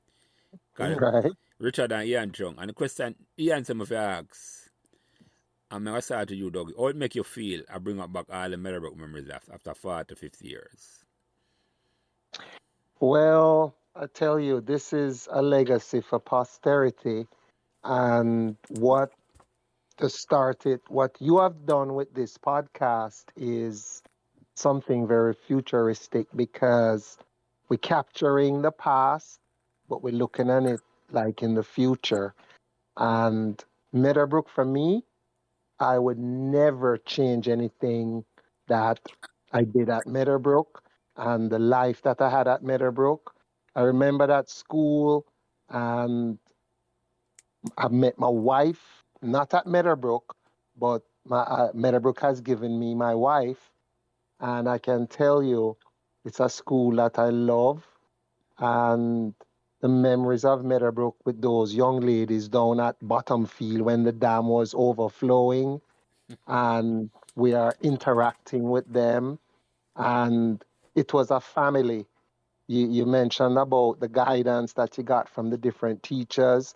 They cared, and they cared about us, but we at the time in our youthfulness might not be able to spot that, and we would look at them as, oh, this is harsh or this, but I wouldn't change a thing. And Meadowbrook has made me, I'm going to say that I'm successful at life because of where I think I am. And it's not about the things that you have in life, it's your integrity and your character that matters. And Meadowbrook built that character in me from Meadowbrook, and I love that school. And I would never change to say I made a mistake to go to Meadowbrook. Meadowbrook chose me, and that school made me who I am. It allowed me to learn how to deal with the opposite sex, learn how to deal with people, learn that sports is what's going to help you in this thing called life. Because if you want to know how a person is, play a game with them and learn how to get on a team. So with that from Meadowbrook, some of my best memories for sure. And Donna, how it make you feel? I bring up back the Meadowbrook memories after all these years. For you longer than me, 50 odd years I know. Yeah, no, positive. Always, you're well up with emotion. I've built lifelong friendships to this day, and I'm not the only one. I know Meadowbrook, my peers we have people we are godparents to their children. I'm this one godmother from Meadowbrook. Those friendships, that we built. The feeling is positive. It's good. The memories. To be honest with you, when you ask about the funny things and when I think back, I always think about the good stuff, the things that made you jump up. I remember getting up and wanting to go to school, because Yeah. yeah, you know what I mean? It was like even when I feared exams, but you want to go because that the family atmosphere that was there, you just I don't know, it did lay the foundation, especially when you talk about being in sports and learning how to be a team player. Now looking back, when I was a youth, I wasn't thinking that way. I was just thinking about fun. But now you realize what you were being taught, how and social skills that we take for granted. We develop those things being in that school environment. So very positive, very, uplifting. Meadowbrook also was a Christian school. The fact that we used to do worship in the morning. That's not the standard now. Worship is out of schools, but we were raised in worship and Bible knowledge, as Ratty said, in school. So you got, in other words, it was a full rounded curriculum that helped us to be who we are today. And hopefully we can pass this on to our children and the next generation. And so this podcast is valuable because people not reading as much as they used to. So now we have it recorded, so we can share this with our children down the line. Yeah. You can share the history with them. Yeah, yeah, yeah, yeah, Yeah. yeah, yeah, yeah. And Bobby Ferryman, how it make you feel? I bring up back all the memories after 50 years. Because you must surprise and I say, Lance, I can't come though, talk about 50 years ago. How it make you feel? I bring up all them things tonight, you know. Nostalgic, but it is real for the simple reason that not only so me and Donna, like I say, we're neighbors, or houses next to each other, literally next door neighbors. Me and Rattigan, a lifelong friendship. So much so that Rattigan was the best man at my wedding 35 years ago. And we still see tonight, and it's from Meadowbrook days till now. It is Meadowbrook is all over my life in so many ways. So many ways. The things, like sometimes I sit down and think about the people. I believe it or not, it's like sometimes I go online and look at the old, like when people post the Facebook and magazine and look at people that I used and say, but this is that person, and boy, I haven't seen them in such and such a time, and I would just pick up the phone and give a call here and there, because that is a part of my life, and it will always be a part of my life. It make me believe that I was part of something great. Yeah, and I hope absolutely. that continue. Mm-hmm. And Ratty, Yeah. how it make you feel? I bring about them things after all these years. The Meadowbrook memories. Well, Meadowbrook is in my DNA, and you can't run away from who you are. This is I'm teeming with glee, and I'll tell you why. Because it's almost like recapturing a lost history for me. Because I've been out of touch with Meadowbrook as a whole. I mean, yes, Bobby was always there, Ray Boy was there, and Andy and a few others. But for the most part, Meadowbrook was somewhere in the recesses of my mind, And then when Donna sent me that magazine that you gave her, that magazine, I mean, I remember where I was. I was sitting over at the park. My son was playing football, and as I'm going through the pages, every page evoked memories, stories. Every page. I mean, I felt it inside of me. This was, and I mean, I found myself smiling. But as I'm looking at the stuff and reading stuff and looking at the people and say, oh, remember that girl, oh, remember that brother. And I mean, no, this podcast is almost like the cherry on the top, It's like come full circle. It's like I've now reclaimed family, I'm back in the household. And this time, Meadowbrook, me not gonna let go. Me grab Meadowbrook now with both arms, and Meadowbrook can't get her from me. I'm not sure if Meadowbrook want me hold on them still, but and it's but true. Ratty's talking the truth, the unadulterated truth. It's he called me and it was almost emotional. I was like, Ratty, what? And he said, Donna, look on page 54. Look what the article I wrote. I said, yeah, man. And I sent that yearbook to our classmates, the class of 75. I mean, it was jumping in the morning. People were just going nuts, and it's because like Bobby said, nostalgic. It is just something. It was real for us. It was a great part of our lives, and so we gotta do something though. Even a little thing to make sure we just look back and just one child at a time. Just do for one. Just touch one. Well, and then that's how we would have made our mark. Well, I'm going to give credit. Yeah, go ahead, Ratty. No, when Donna, I call Donna as me I thumb through, I say thumb through, but actually I look on it on my phone. And as me I go through the thing, I call her, I say, Donna, I say, if I could have hold you now, I'd have hold you and scream, I say, your man or your boyfriend a box down me and you, because I not let you go. I say, Donna, you don't know what you do for me, no, Donna. You don't know what you do for me.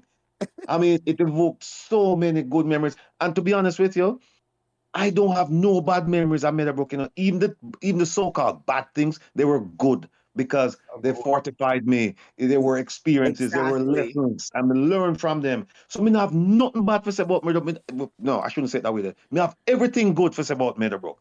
Right. Everything good to say about Meadowbrook.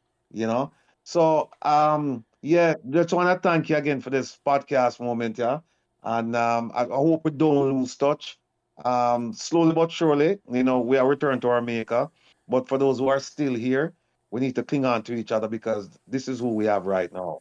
This is who we have. Exactly. This is the memories, Yeah. living memories, Living memory. I'm gonna give Yeah. credit where credit is due for the magazine, because and Doug, him too, and Bobby Ferryman, you call him name earlier too, because like you, Ratty, me there was a touch, and as me tell and laugh and tell people say that me did in a witness protection for 20 odd years. Me not doing nothing for Meadowbrook at all, right? And then 2016, me go down, old lady funeral, and Carlton Face reach out to me and say, boy, I don't have a thing for me, And me I say, it come like what we do for Meadowbrook. Me say, yeah, and him say, yeah. And me I say, but look at what thing we do for Meadowbrook, I'd like it going at a black hole of history. Yeah. And I say, I can't make that happen. I say, when we start this in January now, my mind is that, I say, even if me I go do interview the man when me and them play cricket, the 40 or 50 man them, and me I go listen to this till me I 80, me listen it. If I'm me one, I go listen, me I go do it. Right. But it turn out, say, other people feel the same way I want to come tell them the story right there. You see what I said to you? I'm reach out to Wayne Fuller, Fraggy. He would have a magazine, and him keep the magazine them. And him give the magazine on me send it Donna. Him send it, him photocopy it for me and send it to me. And I eat me share with anybody who I call and talk, and I know say them go school here. I eat me share. So I give him credit. Him not there tonight. I'm a good friend and Dougie good friend. I give him credit and him props. Wayne Fraggy Fuller. Same time I have the magazine, remember him name, yeah. Fraggy Fuller. All right. Yeah.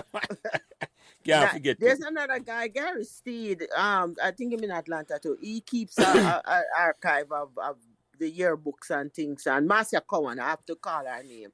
Marcia was the original where keep us together. The older, she's from the 60s, and you know Marcia, yeah. Yeah, She have man, a yeah. thing. Yeah, man. Yeah, man. And for the record, Bobby said something earlier, and I don't know if you know this, but me and Dougie keep in touch for the 50 years from August school. Dougie was not best man. Him toast me at my wedding. And we have kept in touch. Even though Dougie moved to Canada, we are upstate New York, Georgia, Augusta, and none of Atlanta. Slowly making it back to Jamaica. Slowly making it back to Jamaica. Well, when Ratty clean it up, we all can go back. That's the plan. Can go back. So God willing. Yeah. Yeah, well, we'll cover all it tonight. We need more success on that. More success. Yeah, man. Yeah. But my last question for all of you, Well, for the last question. Yeah, man. Three questions. Yeah.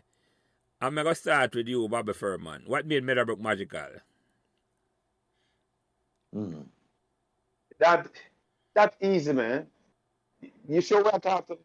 It was always the camaraderie and the joviality of all the people.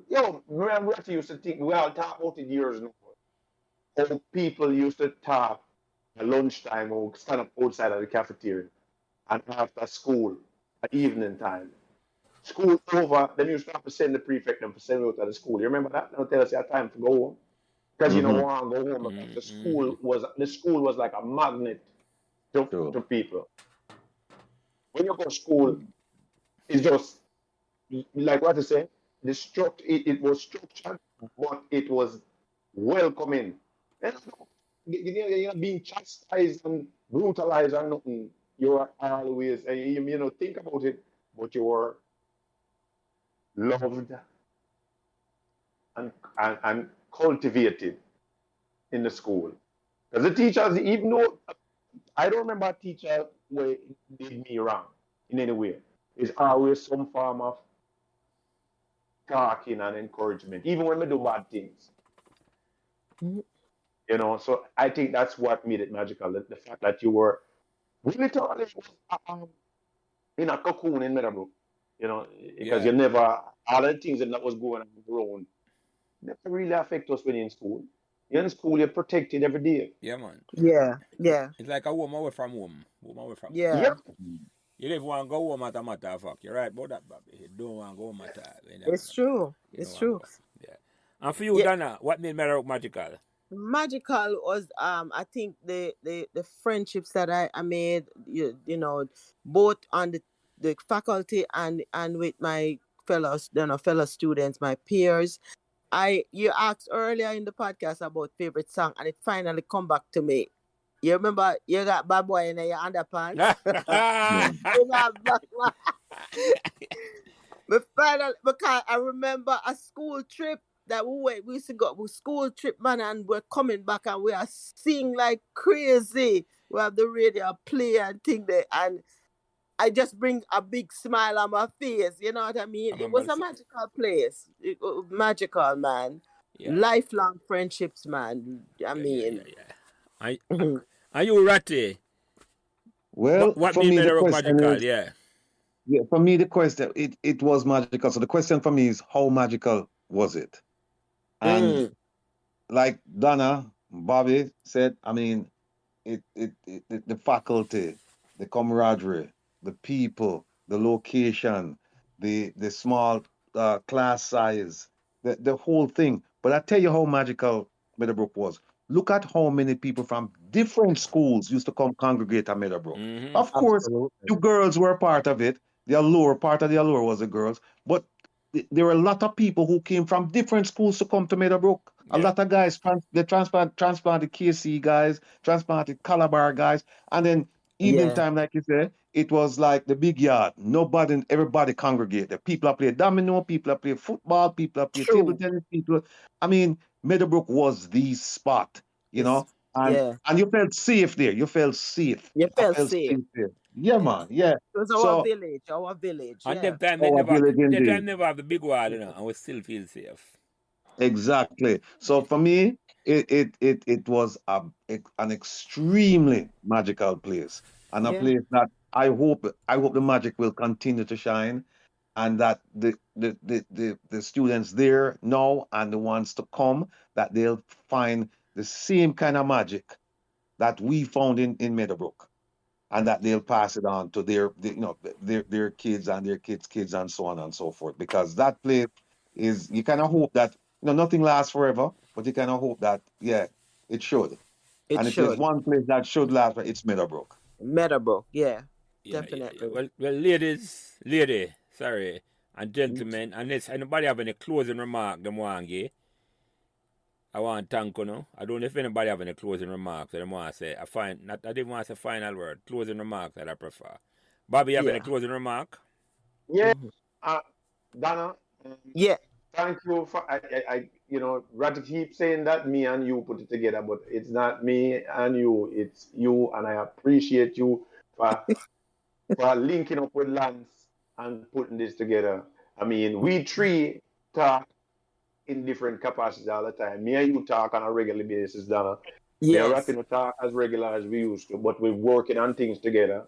But yes. I appreciate the opportunity and the thoughtfulness involving me in this, because it really means a lot to me to be here. And like I said to Lance, a long time I know say Lance, and when the part about it that really touched me is when Lance said that me and Ratty was his inspiration. And that's what I'm telling you, I hear this saying, they say, smile, you never know who will fall in love with your smile. I never know that. And that's a news to me that I could give you inspiration, my brother. And I respect Wow. that. And thank you for that. Mhm. And Donna, any closing remarks? This has been a great night, hours spent documenting our memories, and thank you, Lance, for being visionary, coming up, put it, not just thinking about it, but putting it into place.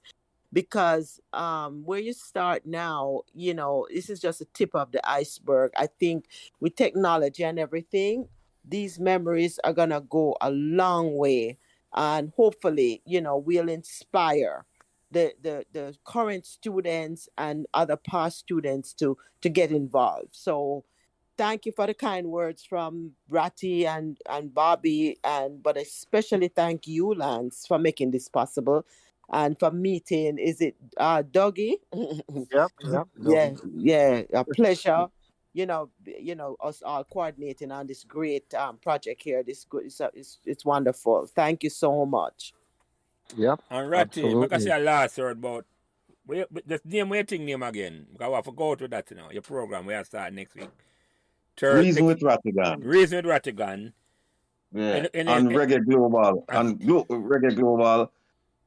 It's an internet station. I'll send out the link. Yeah, man. So everybody Yeah, we share can the link. spread I mean, over. we share it on the chat group and that. But Yeah. any closing remark? Yeah, man. Dougie and I, we had a nice conversation last night. First time talking since 1977. Yeah, man. And it was an outstanding conversation. And I realized how much I lost over the years, but there's always hope once you have life. And I felt as if I've regained all of those moments that I've missed out on or things that I may have forgotten. And as I said before, Meadowbrook is in my DNA. But I tell you, one person whose the DNA is completely Meadowbrook is Donna. This woman, she exudes Meadowbrook. She is Meadowbrook. People see me and then we don't say, "Oh, you're Rattigan, blah blah blah," or Ferryman, blah blah blah. But Donna is Meadowbrook, and I'm telling you, Donna, I want to thank you Thank immensely. you, Ratty. Immensely because I'm from the time when we met with through Bobby, the friendship was reignited through Bobby and up to this point. I mean, I've had nothing but I want to say good luck, but good karma with you. You know what I mean? And Same here.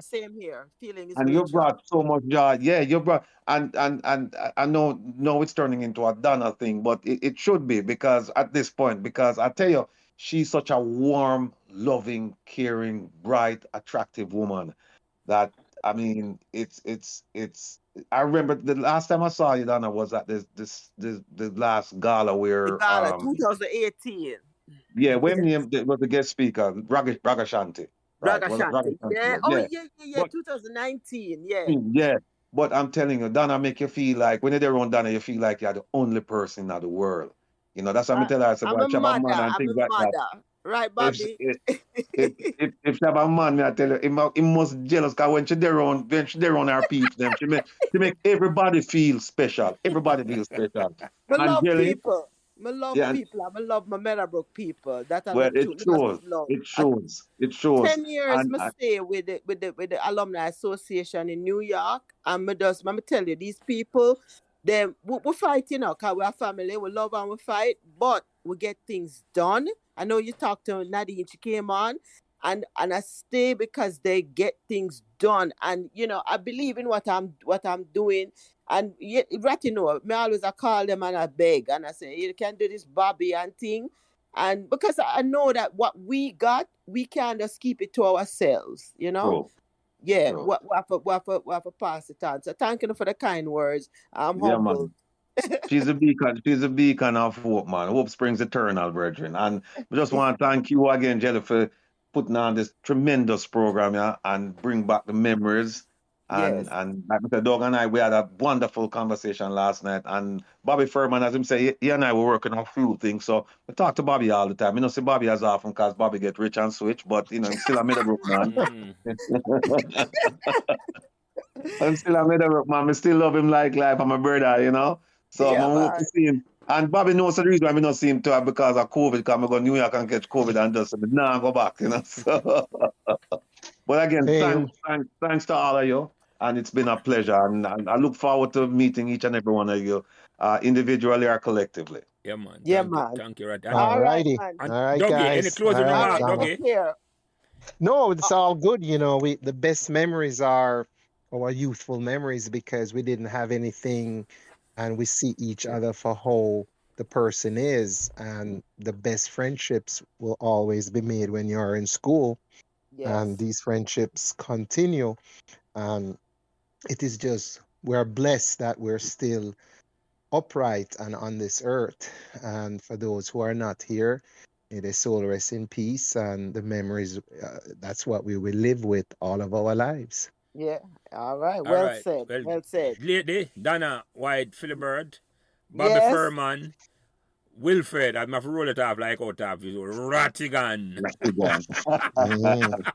I'm a good friend, All Dougie right. Crooks. This is a wonderful, wonderful conversation. Me appreciate you come on, and God bless all of you, and God bless Meadowbrook at the same time. And have a God good bless night. Meadowbrook. Let your All right. light so shine. Yeah, Yes, man. all Let your right. light so Amen. shine. Amen. All right, Amen. cool. All right. Have a Bye. good night. Mhm. Thanks. Yeah, man. Thanks for listening to Meadowbrook Memories. And remember to give us all the support and encouragement you can on whatever social media platform you are listening. And special thanks to my production manager, Kyle Prince, who takes care of everything involved in getting the podcast out every week. And without him, this podcast would not be possible. It is his expertise that allows me to do what I love doing every week, having great conversations about Meadowbrook Memories, and he's responsible for everything else. So again, thanks to my production manager, Kyle Prince.